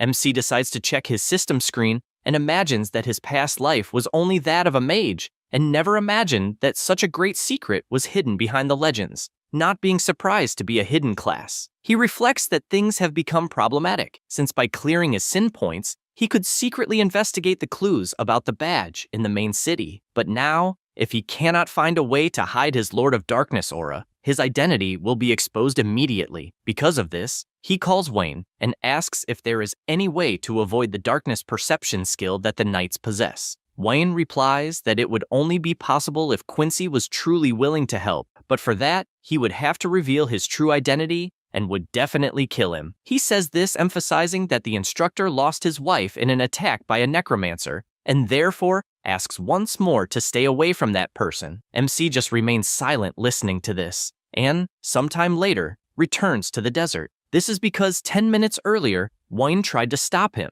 saying he was crazy to go after Quincy, since he is a person who wants to shred all necromancers. Lin Yuan turns and says he has no choice. He says this and imagines that if he maintains the dark aura he has, it will be a problem wherever he goes, and therefore needs to resolve it as quickly as possible. Suddenly, several attacks come toward him, and upon noticing this, he begins to dodge at high speed until repositioning himself. He observes several people approaching. It was Fei Long's guild, as well as Fei Hu, who had blood in his eyes, saying that the MC had defeated him last time but guaranteed it would be different since he was accompanied by more than 30 people. Then, with his sinister face, he said he wanted to hear the screams of despair loud and clear when the massacre began. A robotic mosquito hovered over the area, and with its camera-like eyes, it transmitted everything to all the people present. The vice leader couldn't stop laughing, also saying he would show the massacre on a big screen. The spectators appeared little by little. People were surprised,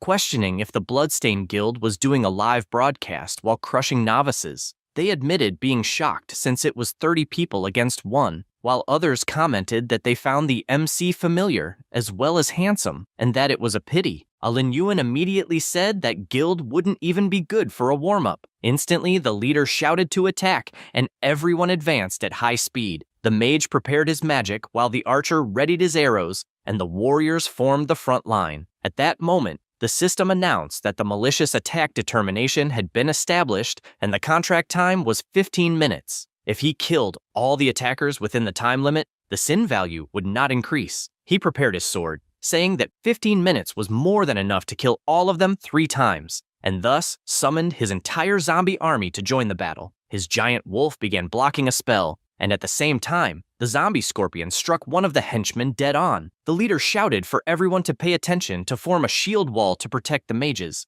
Immediately, his guild formed a defensive formation, and right behind them, the mages prepared their rituals, focusing on defensive spells to buff the team. Meanwhile, another mage prepared an offensive spell, unleashing powerful lightning bolts. The archers also decided to attack, firing their magical arrows directly at all zombies within range. At that moment, the spectators began leaving the live stream, thinking the summons were too weak and accusing the MC of being a novice showing off. The guild leader prepared himself and said he had no fear of the zombies, and the same went for his partner, who assured that Lin Yuan would lose his life that day. The MC then smiled, which startled Fei Long. Suddenly, one of the spectators shouted, asking what the hell was happening. One of the mages stepped on a trap, and a sand vortex formed, sucking them all into the ground. At the same time, the zombie wolf chief appeared, and with extreme ease defeated numerous players at once. The battle grew increasingly intense, and both leaders were in disbelief. The spectators returned, having never imagined a novice would react so well. The mages warned to be careful since the wounds were poisoned and needed purification first, but it was too late as a colossal explosion occurred at their feet,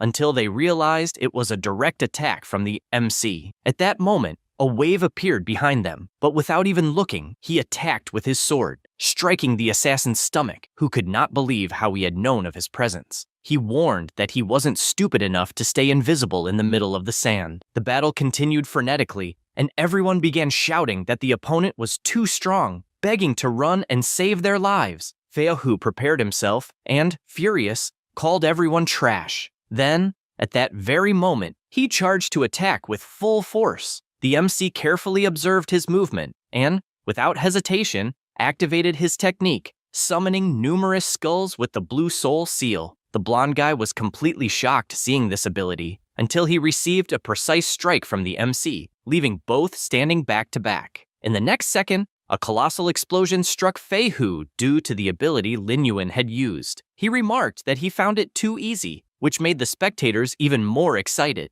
The guild begins to be obliterated by zombies, and all the captain can do is stare in fear, questioning if he is hallucinating, since the MC is in front of him, far more powerful than before, and looking into his eyes, it feels as if he is facing a demon from hell. At that moment, Lin Yuan looks back and makes Fei Long tremble in fear, begging for his life. The MC finishes off an opponent and starts walking toward him, until instantly, he strikes him in the head with his sword, giving absolutely no time to react. Then he looks to the side, and seeing the robotic mosquito, aims his skill and completely blows up the camera, claiming it was making too much noise. After all this, somewhere in a skyscraper, some players are complaining that the MC blew up the drone and ask who he is. A servant replies that he is the one responsible for killing the giant death wolf. They decide they need to find him, since the mercenary guild issued a rank S invitation, and a blonde boy announces that this person is called Lin Yuan.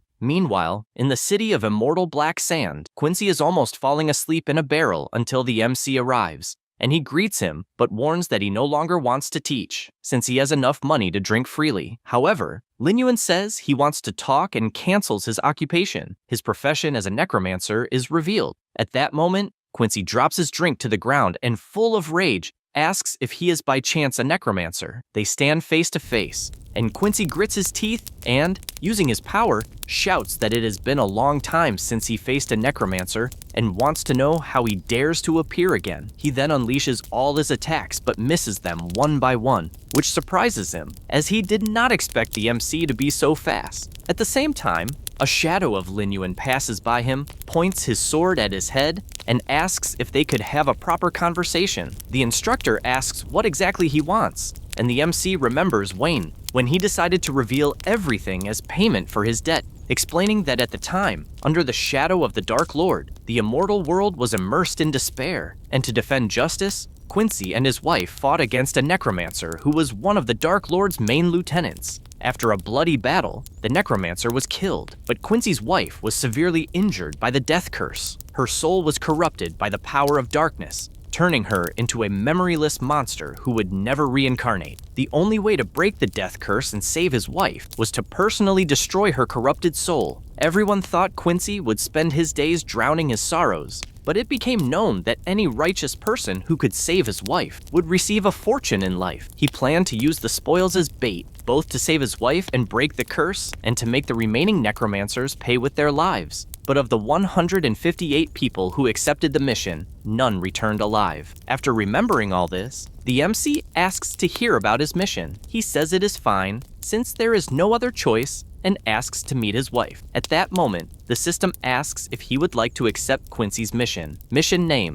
Dead Wife's Soul. Objective, free Quincy's wife and lay her soul to rest. The mission time limit is 10 days, and the rank is silver. He accepts without hesitation and quickly departs, while the old man wishes him good luck, believing the journey will succeed, but with his strange face warns that the body will not return intact. Later that night, he finally reaches the location and immediately uses his night vision potion. He begins walking through the dungeon with his zombies and quickly realizes that this is the sanctuary of the dead, where all NPCs who die in the city are buried. Suddenly, a zombie appears in front of him, but is instantly killed by the King Scorpion. The MC analyzes the monster and concludes that they are undead like zombies, and that there are probably ghosts as well. He knows that the levels of those monsters increase with each floor, and the first floor has zombies from level 1 to 3, and then, on the next floor, they range from level 4 to 6, until finally reaching the third floor, where there are ghosts ranging from level 7 to 9, ending with the monsters on the fourth floor, which are ghouls of level 10. After walking for a while, a portal opens and he gets excited,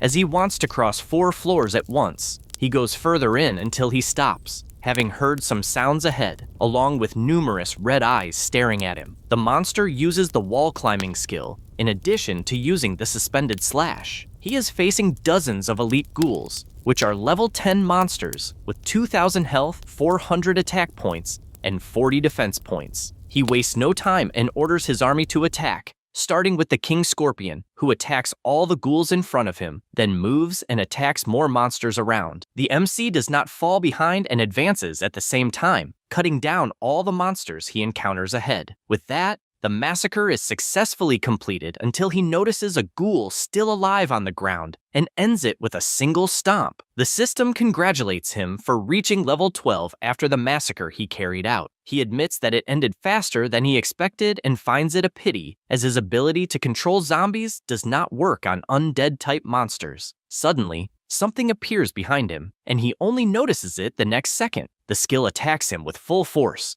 and he barely blocks it using his sword, even though he finds the situation dire, until he is thrown far away, crossing the entire hall. At that moment, he looks to the side and notices something chained and that the area has changed. The woman inside the coffin smiles, saying she has been waiting for this moment, and then completely explodes the coffin she was in. This is the resentful ghost of level 18. She has 6,000 health, 800 attack points, and 200 defense points. Lin Yuan wonders if by chance he is on the 5th floor, and the ghost wastes no time and advances, forcing the MC to defend with all his strength. However, she activates her Death Bloom skill, and numerous thorny vines begin to attack, forcing him to move at full speed. While doing this, he notices that the attacks are poisonous, and, holding his sword firmly, cuts all the vines in a single instant, also shouting that attacks of this level are useless against him. After obliterating all the vines, he shows that his sword is no ordinary weapon, intimidating the boss to the point of screaming. Then she activates her succubus roar skill. The MC notices the strong wind it generates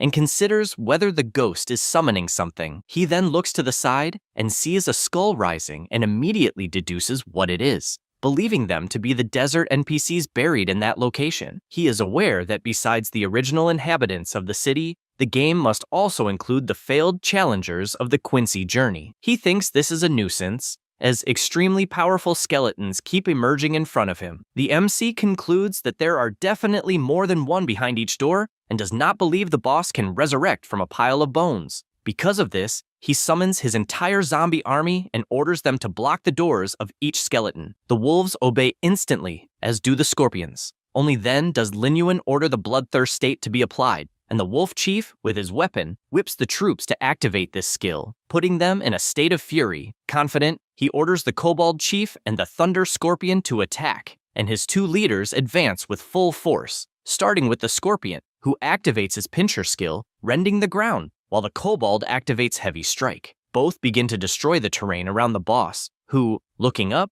notices the ceiling collapsing, which indeed happens as everything falls apart. However, she appears unharmed and saves herself using her active skill. The MC is surprised by this and, looking at the boss, concludes that specters are ghost-type monsters whose bodies can pass through structures and are immune to half of all physical attacks. But, confident, he says that on the other hand, he suffers double magical damage and therefore uses his most powerful skill, activating the blue soul seal. The ghost begins to dodge easily, believing that her speed has increased. At the same time, the revived skeletons try at all costs to break the passage, and this worries the MC, since the tombs can collapse at any moment and he needs to finish as quickly as possible. He takes an item from his inventory, and since he needs to restrict the boss's movements, equips the paralysis ring. It is a type of jewel that increases 100 life, 10 magic, 15 agility, and 15 mental, and once equipped, the attack has a 5% chance to paralyze the target for 3 seconds. He advances at full power,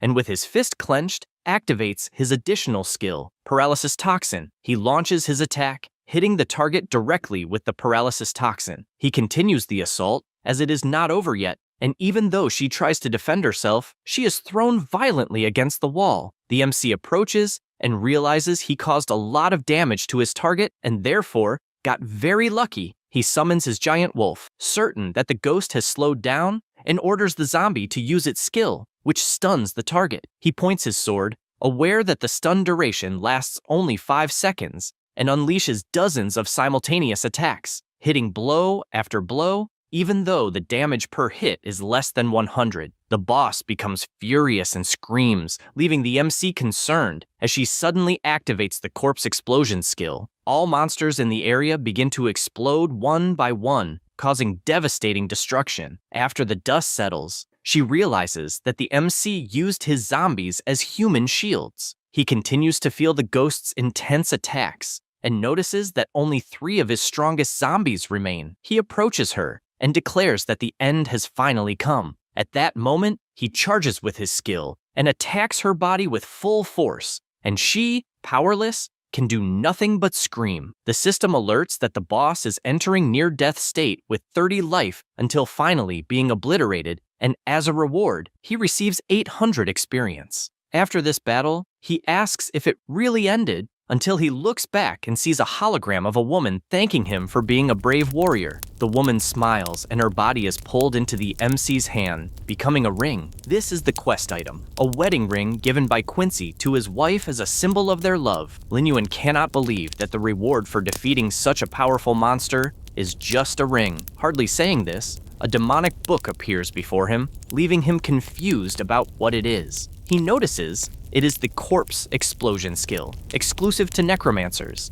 and admits he never imagined this skill was exclusive to necromancers, wondering if it is because the ghost was a servant of the Dark Lord. Without thinking twice, he activates the book to register the skill in his memory, and a beam of intense light falls on him. With this, he learns the corpse explosion skill at gold rank. It is level 1, and its effect is to explode a zombie, dealing its own health times 60% fire damage to nearby enemies. It costs 100 mana and has a cooldown of 10 seconds. He likes the skill a lot, even knowing it consumes his zombie stock, but the attack power and range make it worthwhile, as they are excellent. After that, he returns to the city of Black Sand. He shows the ring to Quincy, who is paralyzed. Unable to believe he is truly seeing that relic again, he takes it in his hand and says that a sealed soul has no memories, and only after being freed will it recover them. He then asks if, when his wife departed, he no longer felt pain.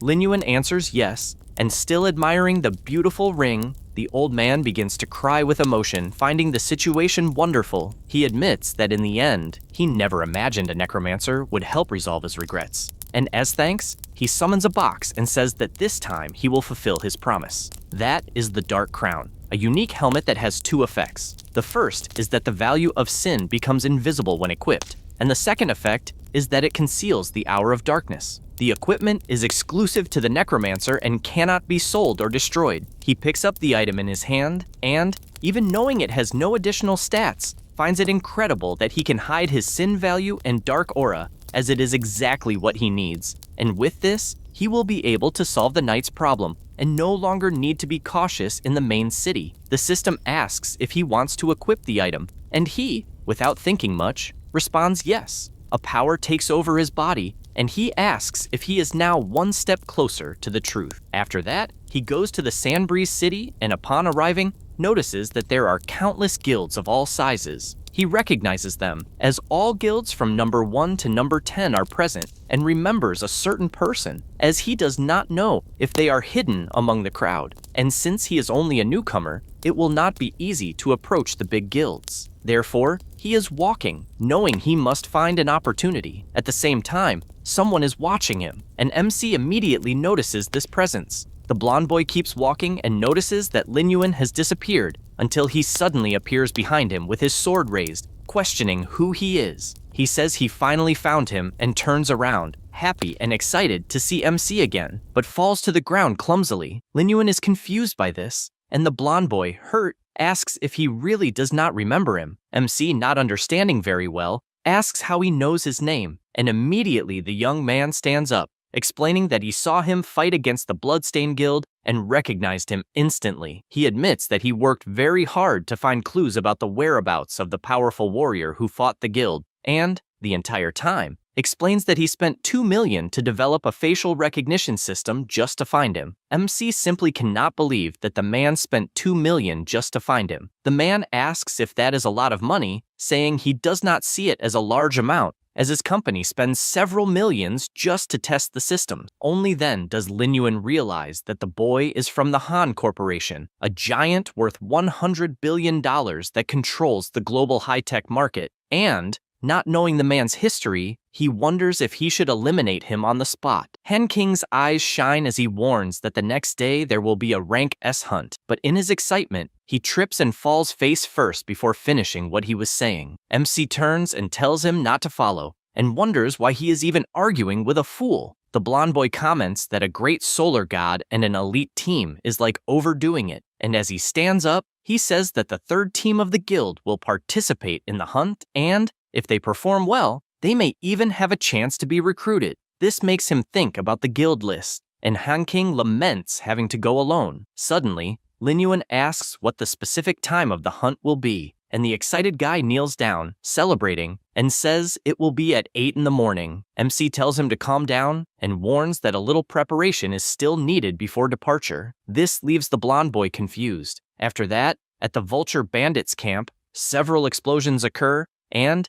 MC, with his summons, says that the leader is straight ahead. Now he has a new army composed of level 12 zombies from the Vulture Thieves gang. He calls his army to march, and as he looks to the side, he sees his enemies directly ahead, and several monsters are protecting the boss. Lin Yuan orders them to advance immediately, and the zombies engage in a fierce battle. The monsters are not intimidated and launch a giant flame directly at MC, but he disappears in the blink of an eye, leaving even the Vulture confused. But it is too late to understand anything, as its body is cut down instantly, along with all the monsters within its reach. He continues hitting one by one, eliminating all the bandits in front of him. After killing the last one, he notices something strange, as the boss simply disappeared. But this didn't last long, because the leader of the Vulture Bandits, level 19, was already attacking from behind. However, MC doesn't let himself be intimidated and with a single move sends several of his zombies at the boss and activates the explosive corpse, causing dozens of colossal explosions, sacrificing his servants. The boss begins to scream, but MC moves at high speed and prepares his attack along with his shadow gloves, landing a full hit that slams the Vulture violently into the ground. A notification then informs that the Vulture Bandit has been defeated, and because of this, he leveled up to 13. The system shows that the Curse of Darkness reached level 3 and now deals damage equal to 20% of the target's life and restores 20% of an undead's life. The Art of Corpse Explosion leveled up to 2, and, when turning an undead, deals damage equal to the user's lifetime's 80%. He observes everything he gained until he is asked if he wants to use the skill scroll to improve a skill. Upon answering yes, he says he liked the result, having used the scroll to enhance his Curse of Darkness. Additionally, he has 130 undead monsters, composed of level 15 Vulture Bandits, plus the level 19 Vulture Bandit Lord. He possesses various skills,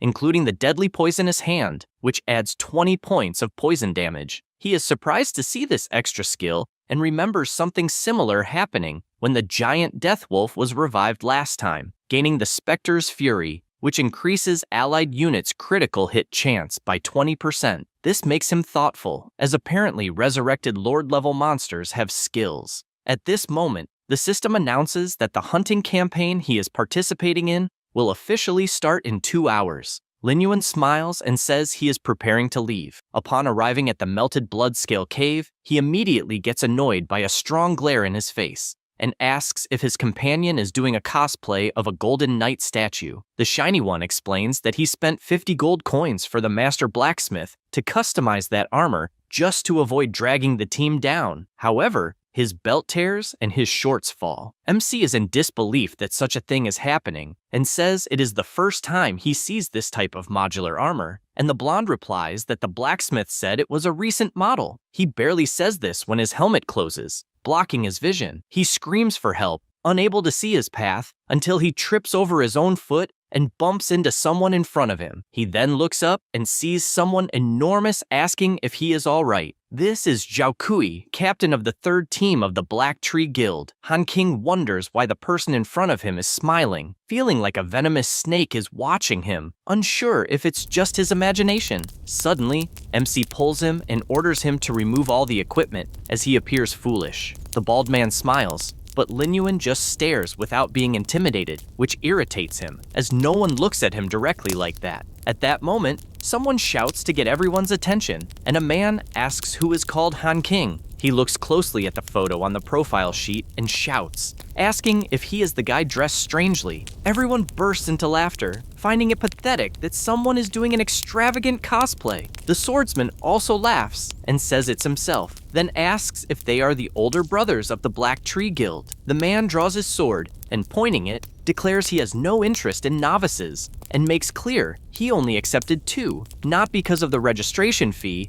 but because the captain is exceptionally merciful. MC remains silent, listening to everything. Zhao Kui asks what he is doing, reminding him to be kind to the novices. Because of this, he sheathes his sword and advises not to get carried away, as even though the captain is calm, everyone should make the most of the opportunity. The shiny one responds that he will, and a mage draws everyone's attention as he is about to officially start the call. Lin Yuan watches all the people and wonders if they are really players participating in the Rank S hunt. He reflects that they all seem to be newcomers who just entered the main city. Meanwhile, the captain heads toward the dungeon and tells everyone to relax, as even a Reaper would detour upon seeing the Black Tree Guild. With that said, everyone follows him. At that moment, the man looks back and sees the shiny one holding a flag, who, excited, starts calling the MC of Deus Yuan, asking him to take the chance to defeat many shiny slimes. He keeps walking, feeling excited as he senses a thrilling scent.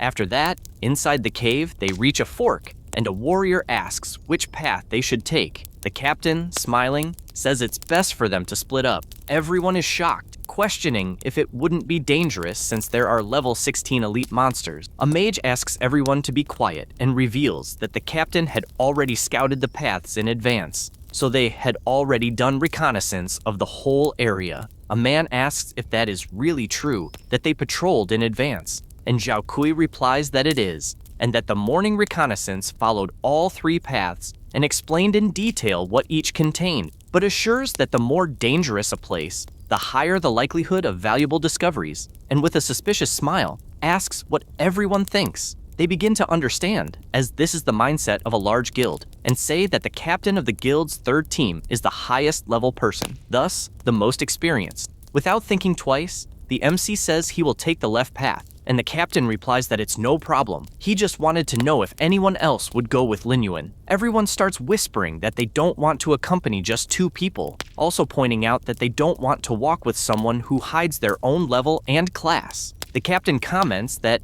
apparently the popularity of the MC and the shiny one is low, and since he cannot force anyone to do anything, there's nothing to do but let the 2 go alone. Lin Yuan replies that it's no problem, and the 2 take the left fork. Seeing this makes the bald guy happy, also calling them ignorant. They venture further into the cave, and the shiny one confesses to being worried as the temperature is dropping very quickly. and he also says he has the feeling of being watched. The MC is surprised and asks if he finally realized it, as there really is something in that place. He panics, asking if it's true, since the captain said he had patrolled the paths and that everything was safe. Lin Yuan laughs and asks if he really trusts the captain, since this is a rank S hunt and yet the leader recruited a bunch of novices, clearly using everyone as live bait to scout the paths. Han King is surprised hearing this and asks why he didn't expose the bald guy. He laughs and grabs one of the slimes on the cave wall, then throws it forward into the darkness. At that moment,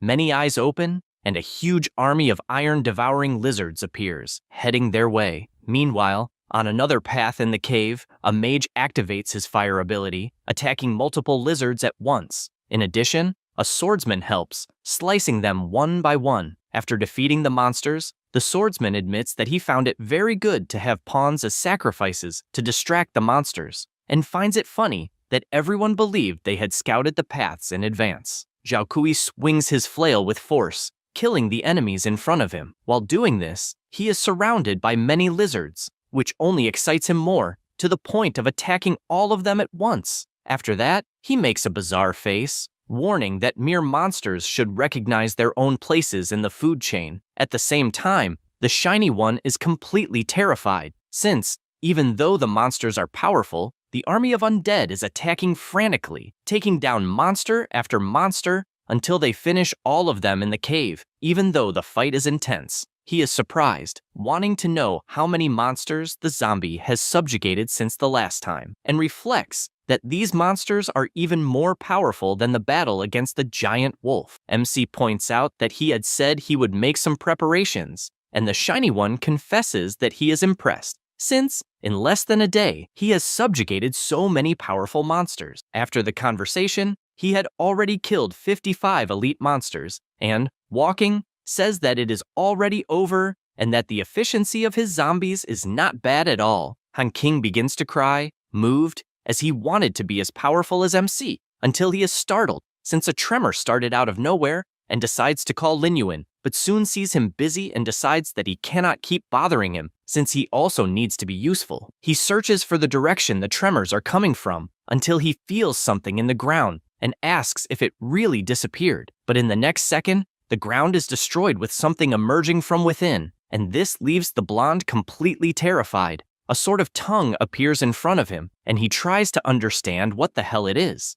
At that moment, the tongue attacks and knocks him to the ground. Then it wraps around his body and begins pulling him into the earth, leaving him unable to believe that it is all over. However, with a simple cut, MC appears, saving him, since he sensed the presence of a beast hiding underground. Then he grabs the shiny one's clothes, who runs away, as they need to reposition. After moving a bit away, Han King confesses that he was terrified, since the monster seemed gigantic, and believes they need to leave the area immediately. At that moment, the ground begins to crack, and he shouts that it is too late, until the colossal creature appears before them. This is the iron-devouring iguana, a level 20 boss. He is terrified, since the mission information said the monsters were up to elite level, but clearly the monster in front of him is Lord level. He apologizes, saying that if it weren't for him, they would not have encountered such a terrifying monster, and asks them to flee while he himself holds the monster as long as he can. MC laughs and asks what he means by terrifying monster, saying that finally someone worthy has appeared to be his prey. The shiny one is in disbelief at what he just heard,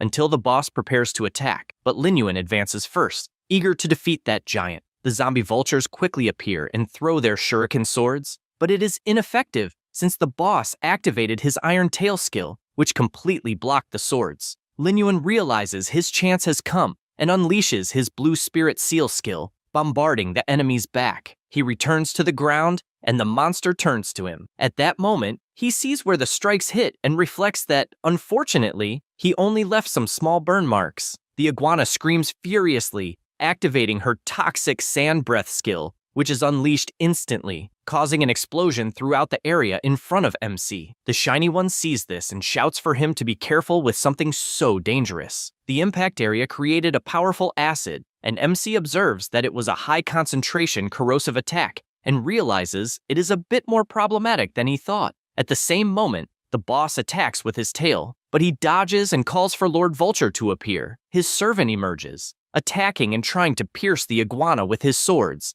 And even though she is resistant, the impact creates a powerful shockwave. Han King watches in awe at seeing a newly acquired subordinate of Lin Yuan, and he finds it completely amazing. The Lord Vulture continues moving at high speed until he activates his skill to attack from behind and lands a full strike with armor-piercing ability, but it is not enough, as the boss swings his tail and hits the zombie vulture full force, sending him crashing against the wall. The Shiny One is astonished at what he is seeing, as the boss's reaction speed is incredibly high, as if he also had eyes on the back of his head. Lin Yuan reflects on having eyes in the back of his head and thinks about all the times attacks were blocked, even when they hit a blind spot. This makes him consider that lizards are creatures with simple ocular structures and rely mainly on changes in light. However, their dynamic vision is excellent, and only hearing and smell can detect the slightest movement of an enemy. Therefore, lizards are several times more sensitive to enemy movement trajectories than humans. He concludes that to deal with that monster, he will have to lure it into a trap. With this thought, he launches multiple attacks and starts shouting that he will keep attacking until the monster gets tired. The boss begins moving toward him, and he starts to flee to draw it elsewhere, and while doing this, he imagines he needs to keep the iguana's attention entirely on him.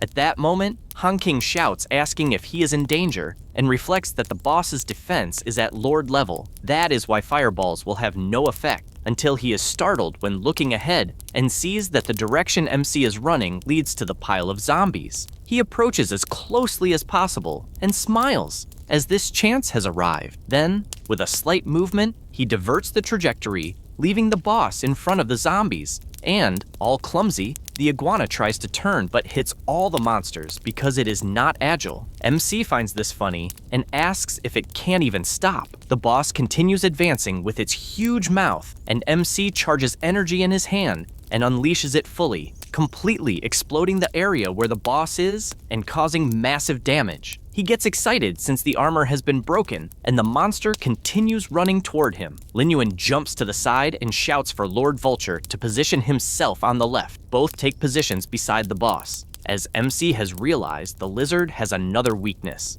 Its eyes cannot focus on enemies on both sides at the same time. The vulture aims with his crossbow and fires numerous attacks at the monster's mouth. MC also doesn't waste time and jumps, and even entering the iguana's line of sight, it is too late as he drives his sword with full force, landing a critical hit. With this, the system congratulates him for reaching level 14, as he has finally defeated the boss. 5 minutes later, he uses his ability, restoring 85% of his zombie's health, and is pleased as this ability at level 3 is extremely powerful. He also imagines that if he uses another skill roll, it will raise it to level 4, but his greatest excitement is over his new zombie, as now the iron-devouring iguana has also become undead. He orders it to advance, as it will be used as a flesh shield. At the same time, Brilhoso shouts excitedly. Upon seeing the loot, the monsters dropped and asks if they should contact the guild. Lin Yuan questions the rush since there are still many rats to clear. Meanwhile, elsewhere, several monsters are also defeated, and the captain says they are nothing more than ants not worth looking at. His group agrees,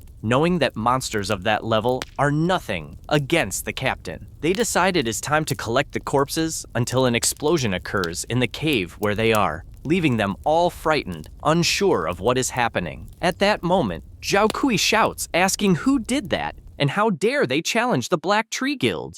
They face each other, and MC asks if, by any chance, he will not collect the bodies, otherwise, he will do it himself. The mage, not understanding, shouts that it is impossible since the two should have been eaten by the iron iguana. Han King, enraged, asks if he still has the courage to say that, and had even considered the Black Tree Guild great and honest, but all they do is use players as bait to enter the dungeons. The warrior asks what the problem is, since it should be an honor for mere scoundrels to serve as a stepping stone for the Black Tree Guild to grow. On the other hand, the captain is thoughtful, since 2 people really managed to get out alive, and he is not sure if there were few monsters or what might have happened. The Shiny One continues shouting angrily, and Zhao Kui becomes more and more irritated by these shouts, to the point of deciding to eliminate him once and for all. Because of this, he begins to approach, not knowing for sure if the two were lucky or something like that, and charges fully, striking the ground directly with his flail. However, the two manage to dodge, and Lin Yuan counterattacks immediately. The captain does not waste time and defends, and both attacks collide. MC is pushed back by the impact, and the bald one asks if he wants to die, but he pays no attention and uses his death abilities, bombarding the entire cave and forcing the captain to dodge all the attacks. After doing this, he realizes that Lin Yuan simply disappeared and does not understand where the hell he hid. MC appears through the smoke and tries to attack from behind, but he manages to block with his shield at the last second, also questioning if he really thinks he is an idiot for being hit so easily. MC continues applying pressure with his sword until the bald one disappears from his front and he is confused, trying to understand where he is. At that moment, Zhao Kui appears at high speed behind him, and he turns around startled, but takes the full blow to the stomach that throws him with all his force against the wall, even startling the shiny one. The guild members ask to help, since their target is Han King. Meanwhile, the captain walks toward Lin Yuan, saying he has no more time to waste on him, and prepares his flail to finish everything at once. However, along the way, something catches his attention. It is MC holding his hand and questioning if he is, by any chance, the captain of the third team of the Black Tree Guild. He is confused by what he is seeing, but Lin Yuan, with a smile on his face, exudes an incredible killing aura, like a predator, and says he has an approximate idea of the level of the 10th ranked guild in the main city. Zhao Kui tries to exert force, but does not understand why he is unable to do anything. MC, with his deadly stare, simply swings his arm and throws the bald one forcefully to the ground. He falls injured and admits that he really underestimated him and, once again, charges with his flail. His subordinates warn that they will also help, and all three attack simultaneously. Lin Yuan says, a mob is just a mob, and nothing will change that. They all attack. But besides MC dodging, he also summons his undead, who take the opportunity to hold them all. Only then does the captain realize what is happening and sees once again the death magic heading toward them and cannot dodge in time, as the explosion hits his foot directly, making him fall to the ground, while the undead birds hold the other two guild members. At that moment, Lin Yuan approaches and Zhao Kui asks him to stop, since if he really kills him, the Black Tree Guild will not let it go, and therefore, he must think carefully. The MC just keeps staring until he looks to the side and sees Brilhoso clinging to his leg, since he had been dying of worry a little while ago, but says he is glad to see him well. Lin Yuan, embarrassed, just gives him a little kick since he is too close. Then he raises his sword, warning the bald man that, as far as he knows, the Black Tree Guild is not only dominant in the external world, but also cruel in the real world, and if he loses the equipment, the guild's level will suffer with death, and they will also come after him for this loss. So he wants to know how he will explain this situation to the leaders. Zhao Kui realizes he is screwed either way, both in the game and in real life, and therefore begs for anything in exchange for letting him go alive. He orders the list of high-level players in his guild to be given, as well as noting their professional levels and characteristics. He requests this because he knows that in his previous life, the skills used by the first disciple were unknown. No one knew what they were or how to handle them, and therefore he believes it must have been an extremely rare hidden profession that no one knew how to use. The bald man, confused, asks why he wants this list. But when he says this, he gets a sword strike on his hand, and the MC orders him to decide immediately whether he will write it down or not. He screams in pain and replies that he will do it immediately. After taking the notes, he concludes that all the masters of the Black Tree Guild are in that place, and although there are some special professions, none of them match the first disciple's characteristics. The captain approaches and asks if by any chance they can leave. The MC says he can let them go. The bald man thanks him for that, but the next second, they receive a triple attack from Lin Yuan, who makes it clear that they harmed so many innocent players that they should answer to them in the afterlife. With these kills, he obtained each one's equipment, the Moon Hammer, which increases attack power by 45, critical hit by 30, and physical attack by 30, and has an additional ability that increases attack speed by 20% on the first attack. The second item is the Dancing Sword, which increases attack power by 30 and accuracy by 20. Lastly, the Lingguang Cloak, which increases magic damage by 20 and spirit attribute by 20. After seeing this, Lin Yuan notices something and his friend shows a chest and says that the guild also left this behind without even opening it. The MC opens the chest and says he will keep the first item and the rest they can take, but Brilhoso refuses since he wants to buy all the items instead of taking them for free, as he does not want to take any advantage. Lin Yuan takes a deep breath and says there is no suitable item, so he will not want to keep any, but Han King, as he does not want anything for free, transfers 54 gold coins. After this, outside the Bloodscale Cave, Lin Yuan imagines that, as expected, there are still some silver equipment pieces, and it is not so easy to get gold equipment in the current version. Han King calls him and says there is something he is not sure he should mention and, scared, explains that the Black Tree Guild is vengeful and will take revenge offline if they cannot defeat him online, and therefore suggests letting his personal bodyguard follow him. The MC, unconcerned, thanks him for reminding him, but says they are just a bunch of insects, so it is not a problem. After that, he takes off the helmet to log out of the game, and soon his family shouts that dinner is ready. He says he is coming, and upon opening the door, is faced with something bizarre in front of him. He is startled and keeps staring at the person in front of him, who removes the helmet and reveals that it is his father playing a joke, since he did not know what the helmet was for, asking if it is broken. The MC replies that apparently it is not broken, but asks why he bought a gaming helmet. He panics and explains that, in fact, his wife found it while cleaning Linton's room. This makes Lin Yuan reflect that his sister had awakened a hidden class in her past life around that time. At that moment, his mother appears, telling the two not to stand still since they should eat quickly. After joining them, she explains that his father doesn't understand new things and was trying to find a common topic among the siblings. And he spent the whole afternoon trying to turn on the helmet but couldn't. He feels embarrassed, asking not to listen to his mother,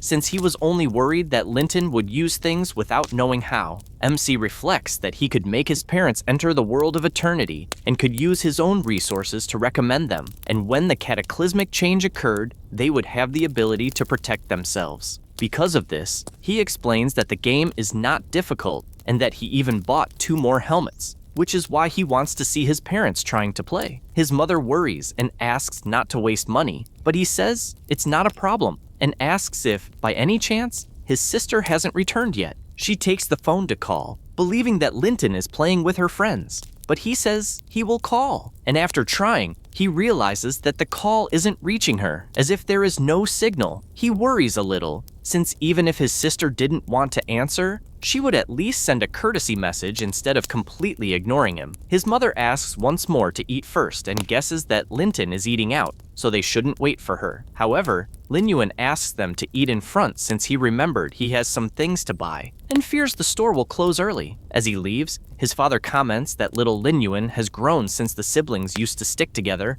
and he wants to see him communicating more. MC goes down the stairs and recalls his past life when his sister appeared completely injured. He noticed her presence, but the girl just passed by, and upon reaching the door of his room, told him that her situation was none of his business, and not to call the police or tell their parents. She then slammed the door with all her strength, leaving MC worried about it. Back in the present, he reflects that in his past life, after Linton started playing the game Eternity, she quickly awakened her hidden class, but also endured many things she shouldn't have had to endure. And all of this began with the emergence of a mysterious organization, the System Organization. This was a mysterious group founded by 9 Celestial Chosen, and only the Celestial Chosen were qualified to join the system. Among them, there was an existence called the Prophet, and the Prophet could sense Celestial Chosen in reality. Then, at a terrifying speed, the power of the System Organization became invincible in the game. Not only that, but its influence in the real world also strengthened, and although their actions were mysterious and unpredictable, they did something to stabilize society, which left people perplexed. After little Linton was invited to join them, she frequently carried out dangerous missions, but never mentioned anything about the System Organization at home. He continues down the stairs after thinking about this, and all he wants is for this organization not to be with her at this moment, and after opening the door, he concludes that even if they are involved, he will not let his sister get involved in these matters again. Outside, while walking, something catches his attention as he looks at an establishment, and he immediately hides. Linyuan imagines that his sister has definitely already met with the people, but the distance is too great and he will not be able to hear the conversation, so he activates his invisibility even though he hasn't used it for a long time. He begins to approach, imagining that the level of his ability is 3, so the duration is 5 minutes. He stops walking and thinks he is close enough to the two guys talking to his sister. Chen tells her that he said everything he wanted, and whether it is true or not, she must judge for herself when deciding whether to join the organization, making it clear that the disaster will happen in 3 years and that she must wake up to life. The tense atmosphere lingers in the air, and the MC Invisible just observes. Xiaopan tells his colleague to go easy, as this way he will scare the girl with the terrifying hour. He retorts that he is discussing a serious matter for her own good, since things have reached the point they are at. However, at that moment, he notices something looking in Linyuan's direction and completely changes his expression, scaring Linyuan, since everything indicates he has been detected. Chen activates his dissipate ability, and this aura affects the whole restaurant, scaring the MC since the invisibility effect will be dissipated after a 3-second countdown. Chen continues looking attentively and is confused when he sees nothing in front of him. He changes the subject by calling the restaurant owner and ordering an herbal tea. The old man replies that he will prepare it immediately. Meanwhile,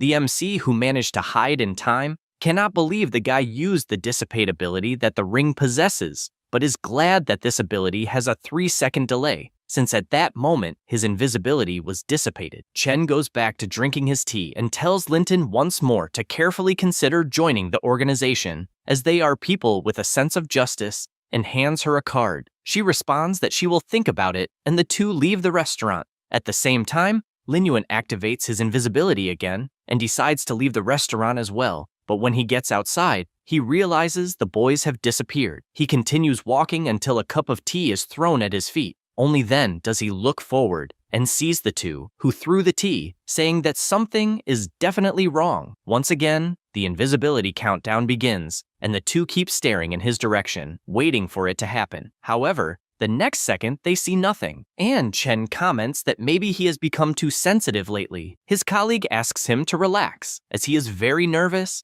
and asks if he believes that the girl will join them. He responds that, according to the prophet, she will join sooner or later. Lorino agrees, as he has never seen the prophet's predictions fail, although his true curiosity is to know which girl will be his girlfriend. Chen, indignant about this, hopes that his friend survives until the catastrophe, since it does not seem likely to happen, and the two leave while the MC watches from the top of a building and reflects that the organization is a group of people difficult to deal with, and he is worried about exposing himself too much and revealing his class, since he needs to be much more cautious. Meanwhile, Linton is staring at the card and remains silent the entire time until she looks forward and asks why her brother is there. He replies that he went down to buy something and asks if she has eaten. She, a little downcast, replies that she hasn't, but that she is fine. The MC shows the bag with food and asks to leave work for later, since he needs to eat something when they get home. She finds this strange, since she knows her brother cannot take care of himself and does not understand why he is taking care of her, but he just asks them to go quickly. However, she remains silent and they return home. When they arrive, their mother immediately asks if she has eaten and if, by any chance, she wants some food heated up. Linton replies that it's not necessary, since she wants to rest first. Their mother turns to Linyuan and asks if, by any chance, he will eat a little, since he left without having anything. At that moment,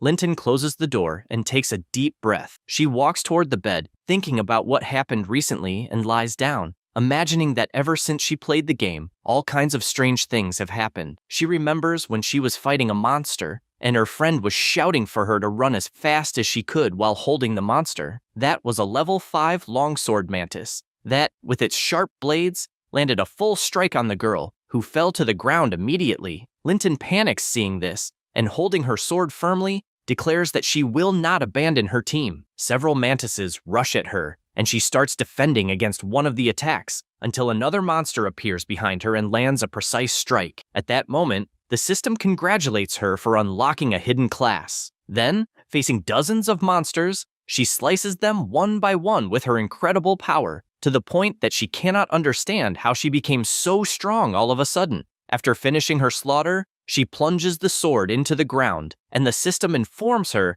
that she is now the Sword of Dawn. Still in her bed, she wonders if the sensation is real and even notices some changes in her body. This makes her question whether, when a disaster truly occurs, she will be able to protect everyone with this power, since her hand is overflowing with energy. She reflects that this kind of power will not be able to withstand the disaster, and she no longer knows if there is any hope that others will survive. She then gets up and, looking at her family portrait, thinks she needs to get strong as fast as possible, regardless of joining the organization, since she needs to protect everyone. MC, also looking at the portrait in his room, thinks he can no longer postpone the change, since his energy needs to be in the game, and he cannot keep it all the time, and he believes it is time to let them live a good life. Because of this, he goes to a building and the employee asks if, by any chance, he is looking to see a place to live. He asks if, by any chance, there is a fully furnished mansion, since one of those must have high security. The woman finds it strange, since she does not know if such a young boy can really be rich, and her first question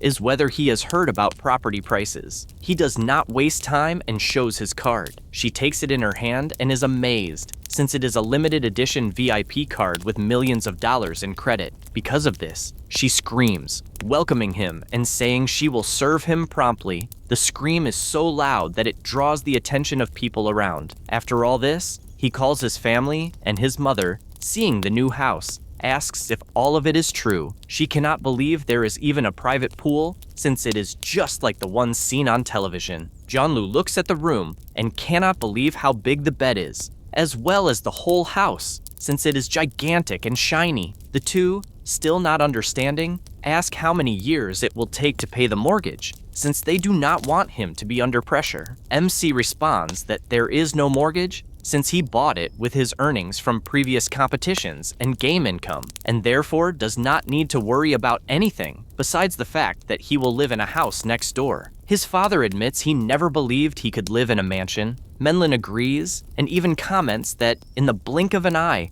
his children have grown and can live on their own. Lin Yuan is happy seeing his parents content. After that, the MC starts walking, since he doesn't need to worry about the mansion's security, and the next step will be to guide his parents in playing, as well as being more careful with the organization's presence. He barely thinks about it when something catches his attention, as several men are heading in his direction. They approach close enough, and Lin Yuan quickly realizes that the person looks a lot like the captain of the Black Tree Guild, whom he even killed in the game. Immediately, everyone rushes forward, wanting to see if the tough guy is the same outside the game. One of them makes the first attack but hits the ground, and the MC, without wasting time, moves at full speed and lands a precise kick on the bald man, besides beating everyone around him. After Zhao Kui falls to the ground extremely injured, he wonders if the MC is a human or a ghost. Suddenly, a piece of iron is driven next to his head, and Lin Yuan says that apparently they don't value their own life. Zhao Kui, desperate, pleads for his life to be spared,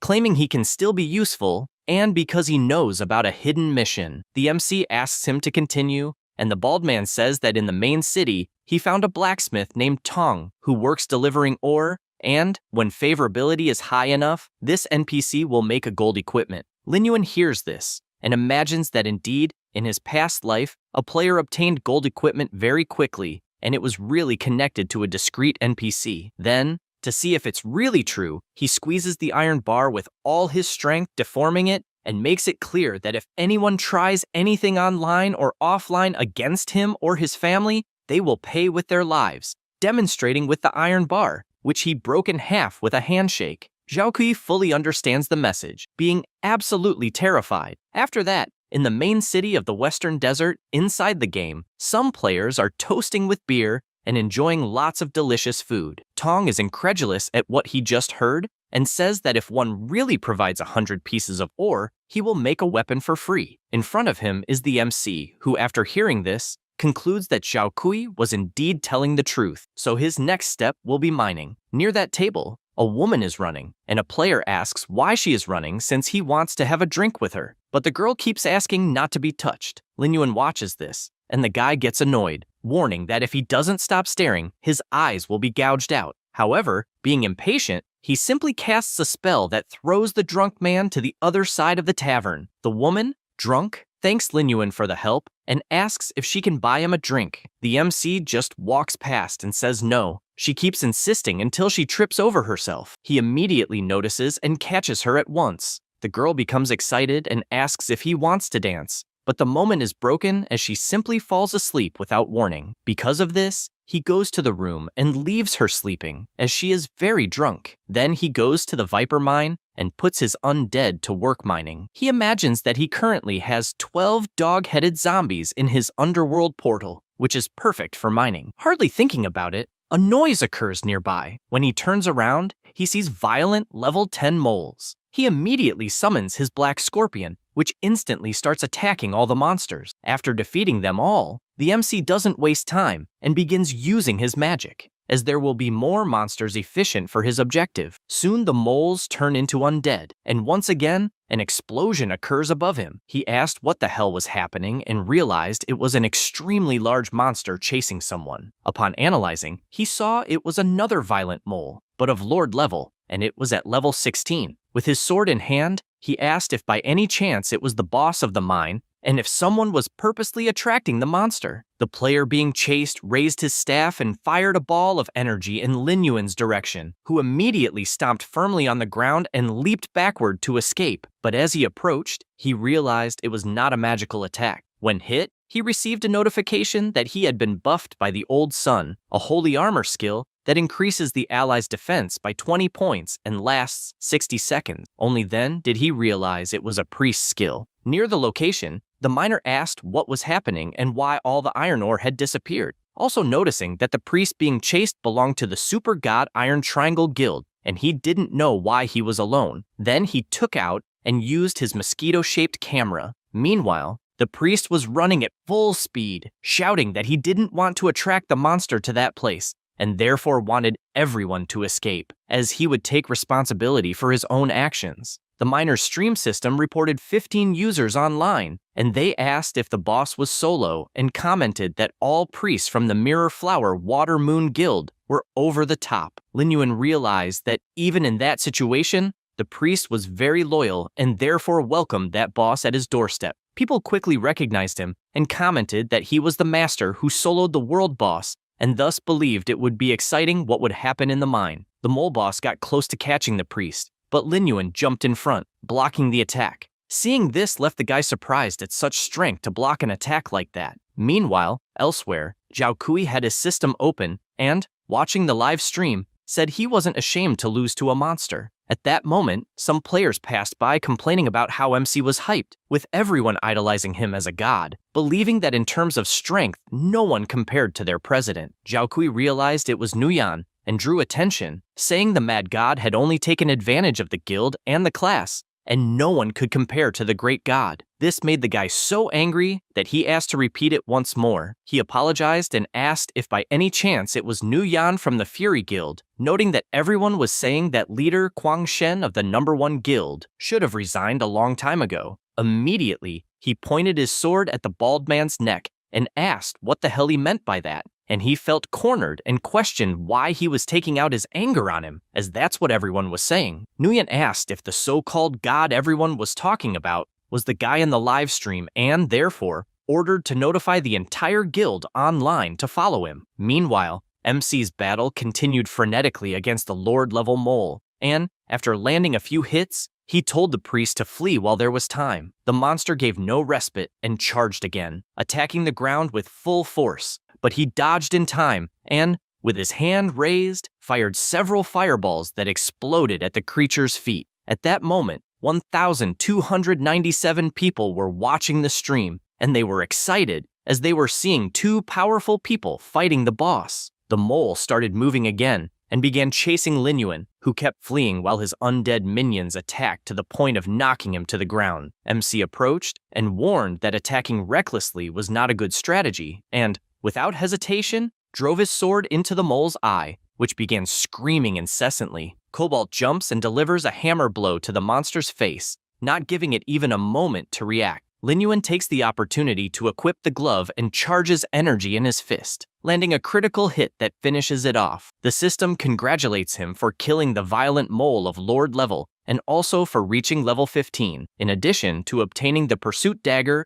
and the agility boots. He doesn't waste time and begins to revive the boss. The dagger he obtained is silver and increases attack power by 20 and attack speed by 5, as well as agility by 25, and its effect is to strengthen the next attack every 6 attacks, increasing attack speed by 10%. The boots, also silver, increase agility by 30 and movement speed by 5, and their special effect is that when out of combat, they increase movement speed by 10. The priest approaches with glowing eyes and asks if, by any chance, he is the master who soloed the first world boss, and, if so, wants to add him as a friend. However, MC just walks away, thinking he found the wrong person, but the guy says it's impossible, having watched the video countless times, and would recognize him instantly. At that moment, a fireball flies toward Lin Yuan, who in the blink of an eye turns and cuts the attack in half. He notices several people approaching until Nguyen appears,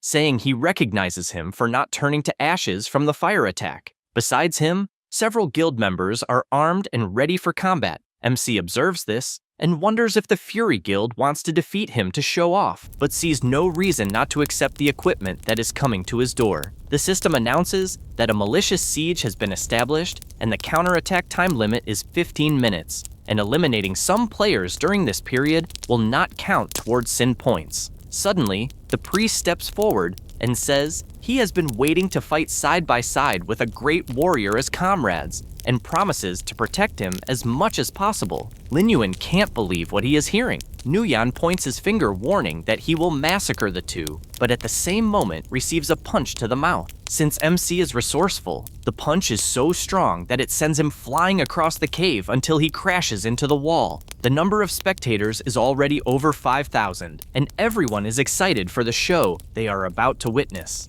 Nguyen gets up and questions how a lone dog without a guild dares to attack him, and at the same instant shouts for everyone to kill Lin Yuan. The entire guild charges without hesitation, as they must honor their leader. At that moment, MC activates his invisibility, so the attacks hit only air. The mages prepare to dispel this ability, but he appears behind them, saying it's too late, as with a single move he kills both. Nguyen shouts again, claiming that Lin Yuan must have low health and mana, having just faced a boss, so they should seize this opportunity. The broadcast continues at full speed, with people marveling that the Fury Guild is struggling against a single player. They advance with everything, as their pride is at stake. While MC takes them down one by one, several fireballs fly toward him, and as he dodges, he notes that the area is narrow, so his undead cannot take advantage. The attacks continue targeting him, and multiple explosions occur inside the cave. At that moment, a figure emerges from the smoke, and the guild members start chasing him, while the leader makes it clear he wants Lin Yuan's head. After advancing deeper into the cave, he becomes excited, but does not see MC hanging from the ceiling. When he realizes it, it's already too late, as he receives a kick in the middle of his mouth that makes him spray blood in all directions. He gets up saying that sports attacks are nothing, but when he realizes it, MC is holding a sword at his neck. Nguyen starts screaming, warning that he has been caught, but Lin Yuan makes it clear that the guild members will not return and gives a slight warning, wanting to know what the Mad God will think upon learning that he led the entire guild to death. At the same time, the zombie wolves start approaching the group, and at that moment, MC activates his corpse explosion skill, causing the entire cave to be destroyed with an absurd number of explosions. Nguyen starts screaming, wanting to know what he did. Andy, with his sword raised, tells him to ask the guild in the afterlife, and with a single movement, cuts off his head, making an item drop amidst the body. The item in question is the Bloodthirsty Twin Blade of Gold level, which increases physical attack by 50, attack speed by 20, and critical hit by 30. It also has a life absorption skill that converts 10% of the damage dealt into his own life. After that, he returns to Tongs, who admits to being surprised by the amount of ore he managed to collect. And with that, the blacksmith's favorability increased by 100 points. MC realizes that the blacksmith can only collect a maximum of 100 pieces of ore per day, so he knows it will be a long-term task, taking at least a month. He also knows that the Fury Guild dropped a lot of equipment and will have to find a way to sell everything. He also knows that looking for the first believer through the guild is very slow, and as far as he remembers from his past life, the men of the first believers had the ability to control snakes. Because of this, he goes to another location and imagines that he should accept the sheriff's mission, which is to kill 30 monster rats. Although his real goal is to find the hidden dungeon in the sewer, he goes killing the monsters and follows his path, as he needs to find a room with snakes, until finally his expression changes, as he found what he was looking for. An explosion occurs in the place, and he is confused, as he doesn't know if he is seeing correctly, because he never imagined the snake would be so absurdly large. That is the Hades King Cobra of level 60. No additional information is available due to the power gap. He starts fleeing, trying to understand how a snake can be at such a high level, since if it just touches him, it will be the end. Therefore, he activates his invisibility, as the loss of level and equipment due to death would be very significant. He moves through the water, and the snake does not stop chasing him. He keeps running constantly, even more so since the invisibility has ended, and decides to use the terrain to his advantage. Only then does he look back and realize that the snake is getting closer and closer, and even running at full speed, he knows there is no way to stop. Because of this, he summons his scorpions and imagines he will have to use them to delay and buy time. He continues running and realizes that his scorpions are not even slowing it down, and the snake keeps getting closer. At that moment, MC spots an exit at the top of the dungeon, and when the snake attacks, he jumps out and, looking back, realizes it cannot pass through the small hole nor destroy the area. Lin Yuan walks away, aware that no monster can cause problems in that place, as it is the Western Desert Palace, where the National Guardian is, and any monster that approaches would be easily exterminated without exception. He still imagines the snake inside, and reflects that the civilization of the Snake Men and the kingdom of the Western Desert have a deep blood feud, and that is why some monsters hide underground and plan revenge. And basically, whenever any demonic beast or monster sets foot near the Imperial Palace, the Guardian of the Kingdom will destroy them without hesitation. He knows that, although the snake is strong, it is not even close to the Imperial Master, and therefore should be able to gain some clues in that place. Another thing the MC thought is that he needs to avoid this situation again, trying his luck in the market to see if there is any position to attract low-level basilisks,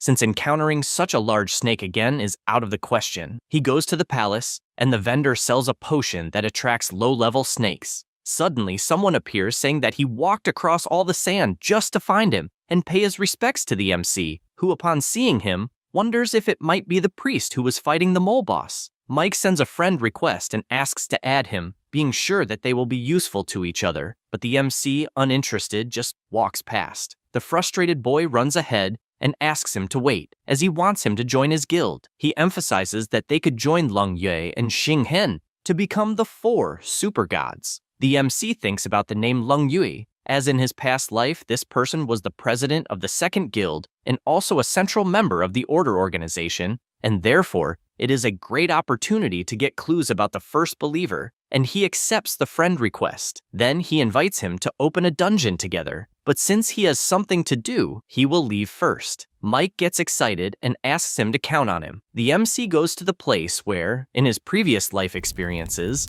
there was a large appearance of snakes. He notices a crack in the ground, and after a while, several smaller snakes begin to appear. He knows they are snakes from the demonic nest, so he needs to be more careful. Already prepared, he explodes the entrance door and prepares with the undead kobold. Upon entering, he comes face to face with the giant skeleton of the snake, which is the hidden entrance to the dungeon, the serpent demon's lair, where there are level 10 baby snakes. The MC extends his hand and summons the King Scorpion, which immediately uses its power, annihilating the snakes in the area. With the dropped items, the system asks if he would like to consume the blood and meat seed, which is a special medicine, increasing the player's main attributes by 1 to 5 points randomly, and making the human class increase tolerance when consuming it, up to a total of 100. He takes the item to his mouth, and the system informs that his spiritual value rose by 3 points, and his tolerance increased by 1. He sees all the pills dropped on the ground, and from what he understands, they can only be consumed once. but the attribute increases are impressive, besides being a rare item that can be sold for 4 or 5 gold coins in the market. He continues eating the little fruits, gradually increasing his attributes, until finally having eaten all 100 fruits, which is the limit. Currently, Lin Yuan is level 15, with 77 strength, 101 constitution, 119 agility, and 318 spirit. He creates his new army of undead snakes and decides to save 900 blood and meat fruits to sell in some store. And after that, he will visit the place once a week to farm. Additionally, he left 3 zombies in the dungeon to scare any players who happen to encounter them. He becomes thoughtful, as the snakes in that place are different, since the level 61 he found definitely should not have appeared at that stage of the game. Suddenly, a notification arrives from a call in the real world from his sister, and he wonders if something happened, as it is not common for her to seek him out on her own initiative. He answers, even while inside the game, and asks if something happened. She, in the real world, responds that no, and that she just wanted to ask if he had eaten. Lin Yuan finds this strange and answers yes. At that moment, a girl next to Linton shouts over the phone, wanting to know if he could lead in a dungeon. MC does not understand what the hell is happening, but answers that he can, and wonders if his sister wants him to fetch her for a dungeon. At that moment, a boy approaches at school and points out that Linton is a liar, just like her brother, since MC agreed without even asking which dungeon it was, and therefore asks Linton if by any chance her brother has lost his mind from playing too much, and if by any chance they usually conspire to deceive people. The girl next to her agrees and asks to choose the heroic difficulty of the Veil of Ashes, which no guild has managed to clear so far. Linton, still on the phone, asks her brother if he managed to hear that the boys asked for the dungeon to be the Veil of Ashes at heroic level. The boy provokes again, saying that they are weak, and that, in fact, their parents are too, for having given birth to 2 failures. Linton screams furiously at this insult, but MC, listening through the phone, asks her to calm down, not to say nonsense to an idiot, and that he will soon be heading to this Veil of Ashes. Linton's already at the location, and despite knowing that her brother plays the game frequently and even makes money, she becomes worried since that is a difficult dungeon, ranking just below death difficulty, and therefore wonders if she is causing him trouble. At that moment, someone approaches calling for her, and a notification appears informing that Xiang has joined the team. Her friend says that the idiot Wang Yan found out that they had moved and instead of congratulating them, acted like an idiot, and she is there to witness it as well as to make him apologize in front of everyone. She feels happy hearing that and thanks her. At that moment, Wang Yan appears with his team, which was composed of several players. Linton notices that he is laughing and asks what qualifications he has to laugh at others since he only happened to be born into a good family, and her friend tells her not to bother with trash. He gets irritated by the provocation, and they all move in to attack, claiming they will teach the 2 of them a lesson, starting by touching their faces and even tearing their clothes. At that moment, a flash of light appears and strikes all the players. It was the MC arriving in great style, tearing off the arms of those who attacked. He turns and asks if the 2 are okay, and his sister replies that they are. Meanwhile, Xiang is admiring how fast and handsome he was. Wang Yan starts shouting, questioning how he had the courage to attack his team, since it cost a lot to recruit everyone, and asks if he can pay for it, since he won't be able to level up without them. Lin Yuan stares for a moment, and in an instant appears in front of the kid wanting to know who, minutes earlier, had intimidated his sister and parents. Wang Yan doesn't let himself be intimidated and asks if he knows who he is talking to, but it's completely useless since it only serves to get him slapped in the face so hard, he flies backward, causing colossal destruction in the area. The last girl on the team asks if this is a joke, since to enter the dungeon, as agreed they need at least 6 people, and if he kills everyone, she wants to know how they will enter. He says he will take care of the missing people and, with his system open, sends a request for team formation. Xiang takes advantage of the waiting time and whispers to Linton that she has a very powerful brother. Besides being very handsome, she gets embarrassed and tells her to shut up. Wang Yan, still furious, yells calling everyone poor, saying they won't even find one decent person to enter the dungeon, but her friend, impressed, tells him to look again since in front of them appeared none other than the great leader of the super god Iron Triangle, This is Sun, whose nickname is Son of the Ancient Year. Everyone is surprised since they know he is the main priest of the Second Guild of the West, and thank him for having someone so powerful leading them into the dungeon. Xiang is also surprised since she doesn't understand why someone so important would appear for that dungeon and doesn't know what team the priest will form. At that same instant, Sun flies at full speed toward the MC, calling him his best friend and saying he's grateful that he remembered him since the very second he saw the team request. He ran to the location, but Lin Yuan starts getting irritated with so much affection. Everyone there is left open-mouthed, unable to believe that the guild leader appeared at Lin Yuan's request.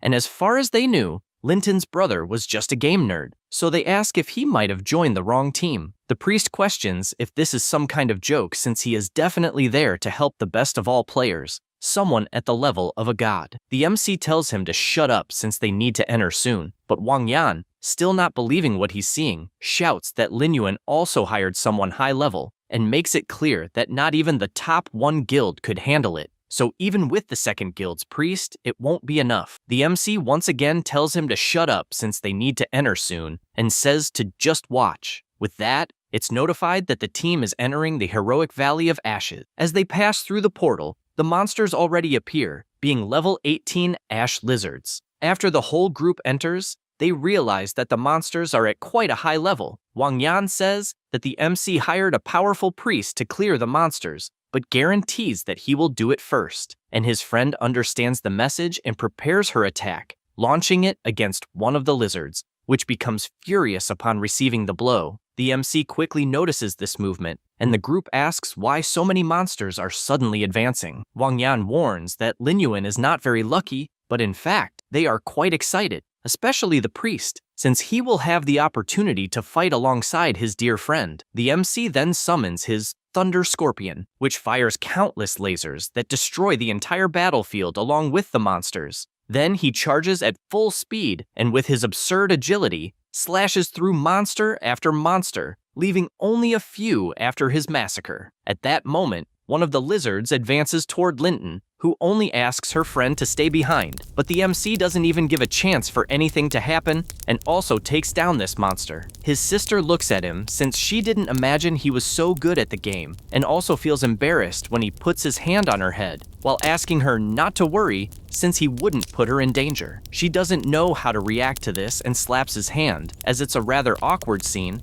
while her friend admires the bond between the siblings. At that moment, Wang Yan says he finally discovered that the Valley of Ashes isn't that difficult since one person can crush all the monsters with just silver equipment. His colleague agrees and says she has no idea how anyone could pay for better equipment. Because of that, he gets ready and charges toward a remaining monster, saying he will show his true power. However, what he does is receive a whip to the cheek that throws him with full force toward the group. The MC sees this pitiful scene and tells them to wait until the stage is over, since apparently he's eager to die. He imagines that he originally wanted to buy gold equipment for his sister, but will have to settle for silver ones for now, and he shows her some items, saying they're suitable for the class, and that's why he wants her to use them. One of the items is the Gauntlet of Fighting Spirit, which increases attack power by 50, strength by 25, and constitution by 15. There's also the Fearless Armor, which increases constitution by 50 and critical damage by 15. Even the mage couldn't contain herself upon seeing those beautiful silver items worth millions. That makes the blonde boy jealous, telling her to shut up. At that moment, Linton starts walking, refusing to accept the items, and says that he should use them himself for his own defense, and that she will get her equipment on her own. He finds this funny since she has never changed, and once again, everyone returns to battle as more monsters approach. The battle continues frantically, with explosions happening everywhere. A monster attacks Linton, who manages to block it, and all she thinks is that she can fight too. The monster sees an opening, but before it can attack, it's bombarded by Lin Yuan's fireballs. She doesn't understand what power that was, and even seeing her brother busy, she's sure the attack was his. This enrages her to the point that she attacks with everything, imagining that Lin Yuan always treated her like a child, and that's why she doesn't want him meddling in her business. But the MC realizes her attacks aren't effective without good equipment, so he discreetly keeps launching fireballs to help. But she's not dumb and knows the power is his. Meanwhile, Xiang just watches from afar, finding the sibling relationship cute, and even without participating, she finds it fun to watch everyone fighting the monsters. After the battle ends, the priest warns that the boss will finally appear and then asks Lin Yuan if it's better to go back since there's no penalty for leaving the dungeon. However, if they fight the boss, they'll lose levels and equipment since the risk of the group being wiped out is high. He agrees, and Wang Yan takes the opportunity to mock him, saying he beat the small monsters, but when it came time for the boss, he's running with his tail between his legs. Xiang comments to Lin Tan that her brother was impressive for taking them as far as they went, and she becomes thoughtful since she caused trouble for her brother, and if she were stronger, maybe things would have been different. However, the MC only says that Sun is right about the death penalty since it is indeed serious, and when he puts his foot on the ground, he summons his gate of hell, bringing all his undead for battle, making it clear that he will deal with the boss alone. Wang Yan is shocked to witness this, as he can't believe the number of beasts being summoned before his eyes. The priest finds it funny that the guy doesn't know about Lin Yuan's strength even after forming a team with him, and makes it clear that he is the strongest player of all, who even defeated the world boss alone. Near the area, the boss is asleep, and the MC throws a fireball that makes him open his eyes, but he is hit in the chest anyway. Because of that, he gets up furious. This is the Ash Lizard King. He is at level 21 and has 10,000 HP, 1200 attack, and 300 defense. Xiang, upon seeing those stats, tells the team that being hit by a 1200-point attack means instant death. Linton runs in worry, since in her mind her brother will die because of her, and she yells that she will help somehow. At that moment, Sun activates his skill Holy Light Imprisonment and traps her in a sphere, saying she would only cause problems for Lin Yuan if she tried to help.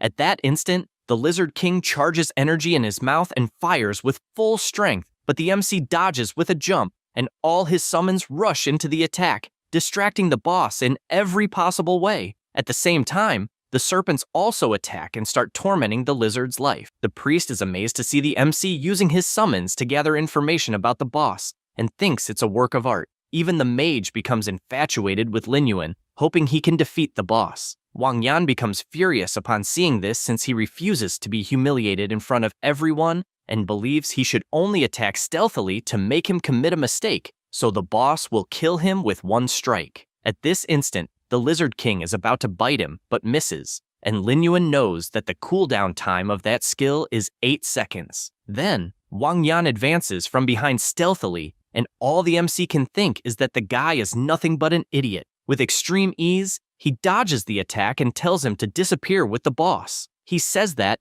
and lands a solid kick that launches the boy toward the monster. Without thinking twice, he activates his skill Corpse Explosion, and dozens of explosions completely obliterate the boss, along with the fool who was caught in the middle of them. The server system congratulates the entire team for completing the first heroic difficulty dungeon, which was the Ash Valley. Xiang celebrates since they really managed to clear the dungeon and tells Lin Tan that her brother is amazing, also asking if she could ask him to take them through more dungeons in the future. She doesn't know what to say, and only explains that the boy is busy and they can talk about it when they get a chance. The priest also celebrates, though he expected nothing less from the MC. The mage grows even more in love, wanting to know if she could add him as a friend. However, this irritates Sun, and with a stomp on the ground, he summons an annihilation laser that kills the mage instantly since she dared to attack Lin Yuan. At the same time, he wastes no time and summons the Lizard King into his army, and since they have already dealt with the nuisances,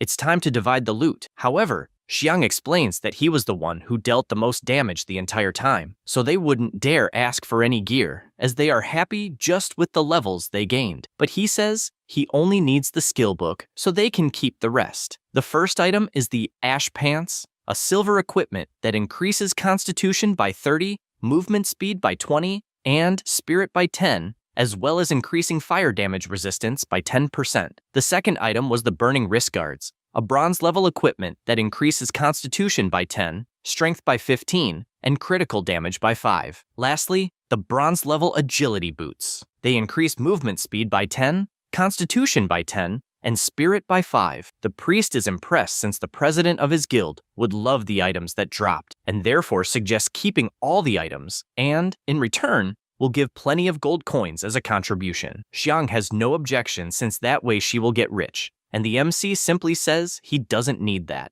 After everything is settled, the MC starts to leave and tells his sister that Wang Yan probably won't bother her anymore, and if she has any difficulties, she should ask him directly. She asks him to wait, and he asks if something is wrong, or if perhaps she wants some equipment. Linton imagines that her brother, ever since he entered the dungeon, has shown incredible skills and an almost infinite number of summoned beasts, and therefore wonders if he also has a hidden class. But unable to ask directly, she only questions if, since he started playing, he has felt any change in his body. He reflects that apparently she noticed but doesn't want to reveal his own secret as an undead hunter, and since it's also to protect her, he answers that no, there has been no change, and asks if there has been any change in her. She feels embarrassed, answers no, and runs off saying she has a quest to deliver. He finds this funny since she's still terrible at lying, but just managing to talk to him is already progress because she recognizes him as her brother. At that moment, Sun appears with the members of his guild, saying that the leader decided to open the Death Valley difficulty so that his great friend can be sure of success. The MC thinks he didn't expect to contact Lung Yue so soon, though it's a good opportunity to investigate the guild in depth, and therefore replies that it's fine since he was actually thinking of trying the death difficulty. The priest finds it amazing and says he will introduce the main members of the guild, starting with the captain and the president, whose name is Lung Yue,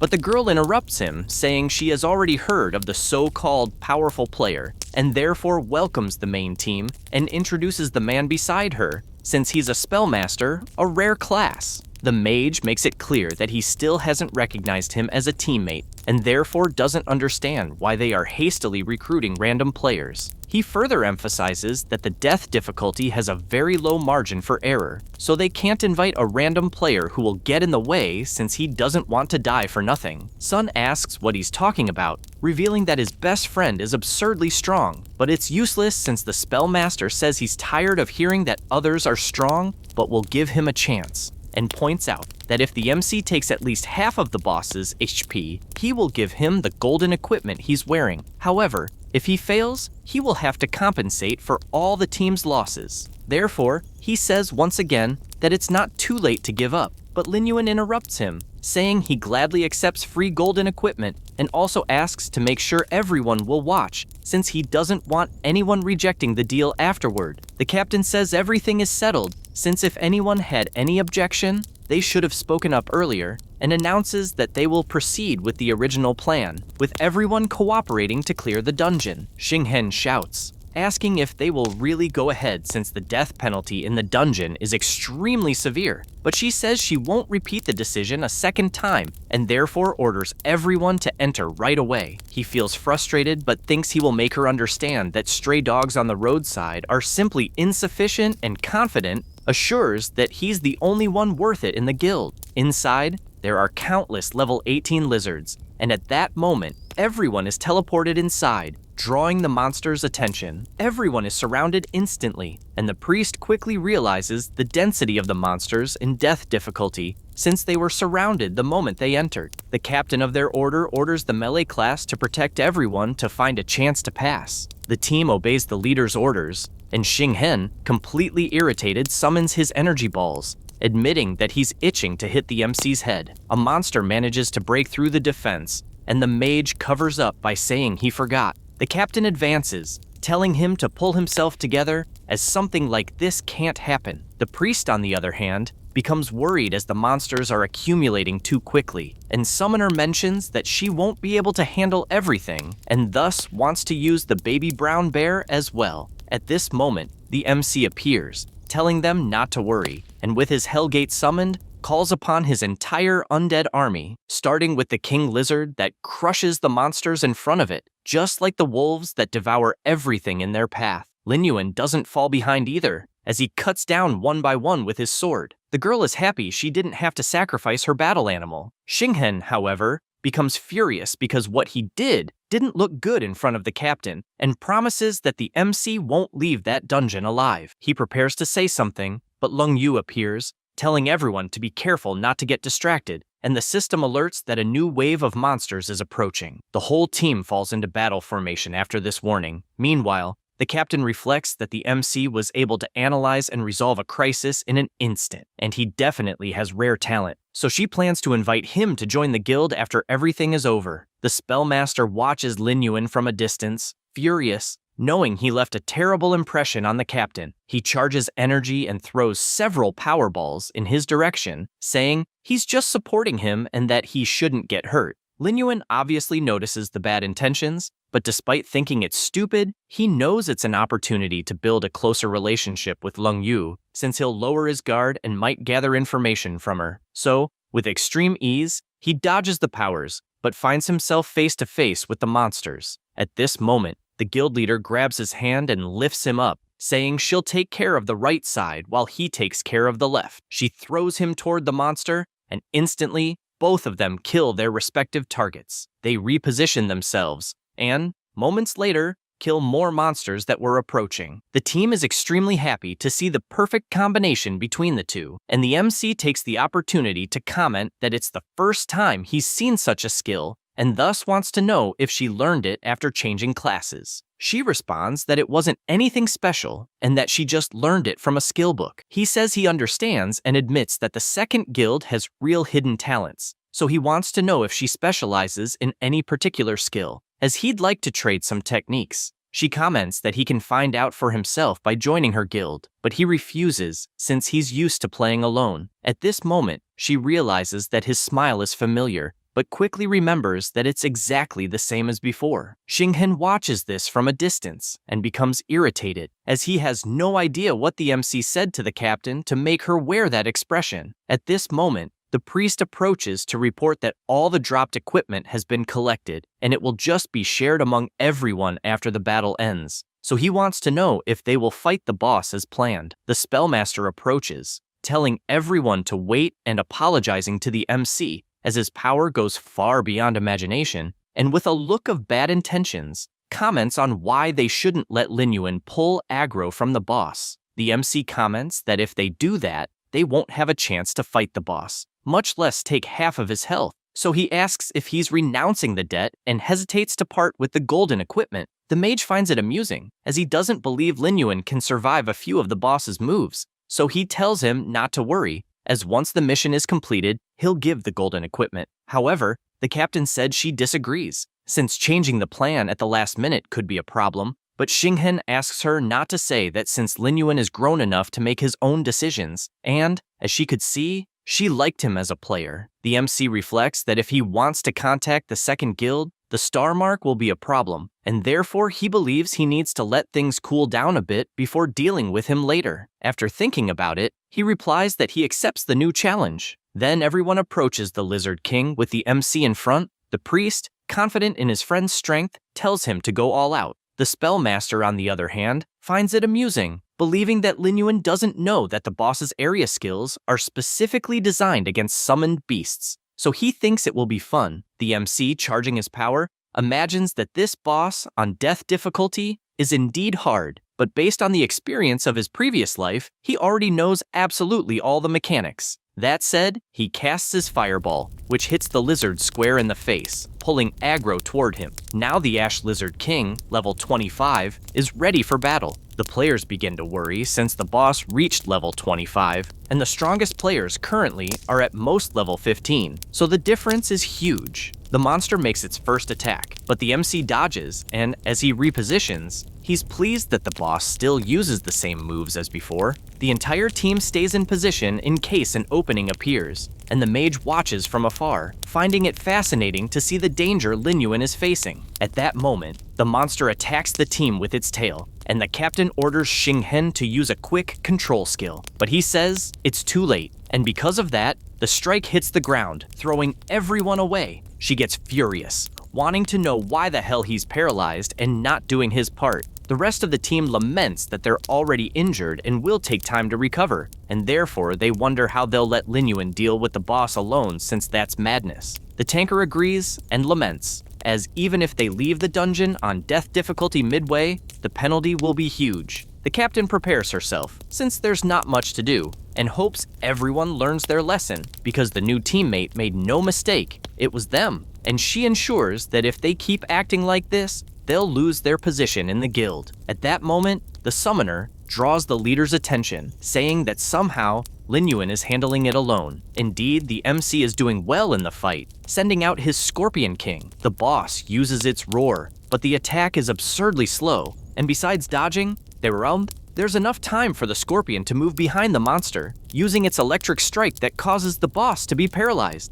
The other undead take the opportunity to advance. The captain is surprised to learn that Lin Yuan has a summoned beast with lightning attribute attacks. And even more amazing is that he knows how to handle the boss. The mage thinks the same, feeling that he himself is worth less than a summoned beast. Sun yells for everyone to recover as fast as possible to help their friend, and Xing'en, still confident, looks at the state of the battle and imagines there's no way the summons can last long, since the boss's damage alone could crush them all. Indeed, several monsters are at the end of their lives, but the MC wastes no time and uses his dark curse, instantly restoring them to 100% health. The mage sees this and finds it impossible, as he doesn't believe it's possible to restore a summoned beast's health, and he's starting to believe that the MC might kill the boss alone if things continue this way. Immediately, the leader yells for everyone to get ready, since the boss has low health and they must help. And because of that, the Lizard King enters its fury state, becoming extremely more powerful. Long Yu panics upon seeing which skill the boss used and warns everyone to be careful, since it's the boss's most powerful area skill before dying. The mage becomes even more irritated since he doesn't want to let the MC get the upper hand, and still wants to earn the boss's equipment and the captain's respect. So he tells everyone to get out of the way since he will interrupt the boss's skill. He starts casting his ability, but being careless, he hits Lin Yuan. Lin Yuan manages to dodge because he knew that would happen, and realizes that the guild leader is in trouble. Even though he finds it annoying, he jumps and catches her in his arms, telling her not to be afraid and just wait. Then he activates his corpse explosion, detonating all his nearby summons around the boss and defeating it instantly. The server announcement appears, congratulating all players for clearing the dungeon for the first time on death difficulty in the Ash Valley. The captain, completely embarrassed, admits she didn't imagine he was so experienced despite being so young, since he didn't even panic,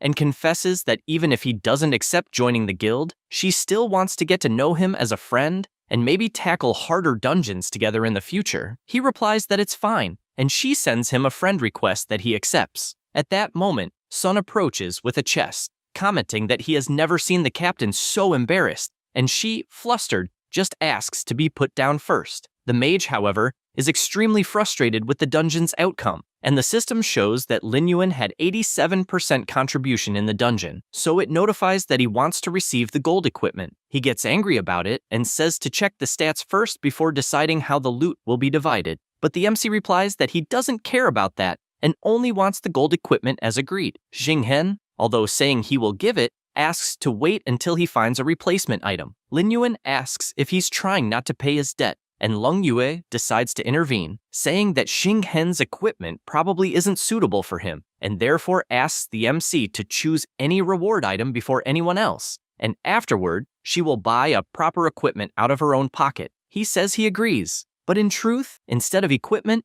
he prefers to exchange techniques with masters of special skills. She says that's fine since he helped a lot in the victory of that dungeon, and informs him that she will ask the guild members if they are willing to trade. Then the MC heads toward the defeated boss, as he was almost forgetting, and begins using the dark summoning on the Lizard King's corpse. At that moment, a notification arrives informing that the 3 zombie kobolds were killed in the sewer. This notification startles him, and he can't believe his summons were killed since there are no players leveling up in that place. So he wonders if the Snake Master was responsible. He knows he should take this opportunity to meet him, so he runs toward the portal, while the priest shouts that he hasn't even taken any reward equipment yet. After reaching the sewer, he starts searching using his invisibility, and, upon arriving where his summons were defeated, notices there are no signs of battle nearby and that the undead were strangled to death, meaning the perpetrator is very skilled at it. In addition to that, he notices that his summon has a snake bite, and the small snakes in that place wouldn't be enough to leave such large marks. As soon as he thinks about it, he feels a strange sensation, as if something is approaching him, and when he turns around, his certainty increases that the Snake Master is responsible, as once again, a demonic bone-eating snake appears attacking him. After dodging the attack, he prepares his magic and fires countless fireballs, knowing he needs to be careful since the abilities of a high-level snake are unknown. The monster starts destroying the ground and appears behind Lin Yuan, who manages to block the bite at the last moment by instinct. He summons his giant wolf, which charges into the attack, forcing the snake to retreat at that moment. MC does the same, and imagines that the Snake Master is hiding in the dark while controlling his monsters, so he needs to find him first. Hardly thinking about it, and when he looks to the side, he discovers his opponent's location, and because of that, he runs at full speed and, equipping the Shadow Fist, unleashes a powerful attack toward the gate, but upon hitting, it doesn't have much effect. He reflects on this and realizes that the door has traces left behind by him, so he knows that this is where the King Snake is. Amid these thoughts, 2 more snakes appear attacking, and he immediately activates his invisibility, leaving them confused since the target simply disappeared. A voice emerges from the darkness saying that he will not fall for this trick. It was the Snake Master, making it clear that he will not tolerate anyone else knowing the secrets of the sewer since it is his territory. A movement appears in the sewer water, and he realizes it is where MC is. And so, he begins to activate his ability, commanding to turn him into snake food immediately. He says this while launching a powerful laser that hits the area with full force. But Lin Yuan appears behind him, asking where he is attacking, and with a simple move, lands a full strike that leaves the Snake Master furious, as he was deceived. Because of this, he summons even more serpents,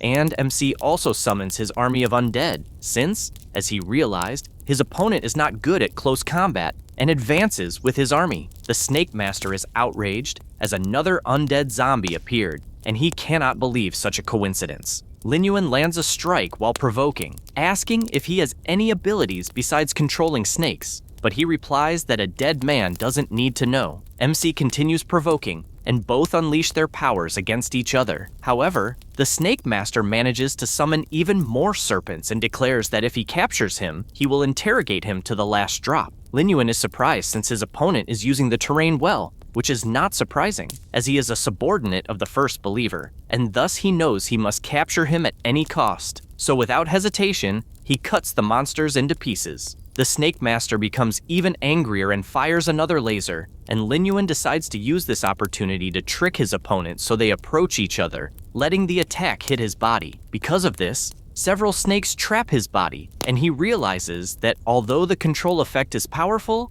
they are extremely slow. The man approaches, saying he even thought he had made a mistake, but ended up discovering that MC is a necromancer, and finds it a pity that he is not very skilled. Lin Yuan asks what he is talking about when he says he is a necromancer, and cannot understand how the man knew just the class, and how he knew the abilities of a necromancer. That's all, folks. If you enjoy the video, subscribe and hit the bell. Thanks.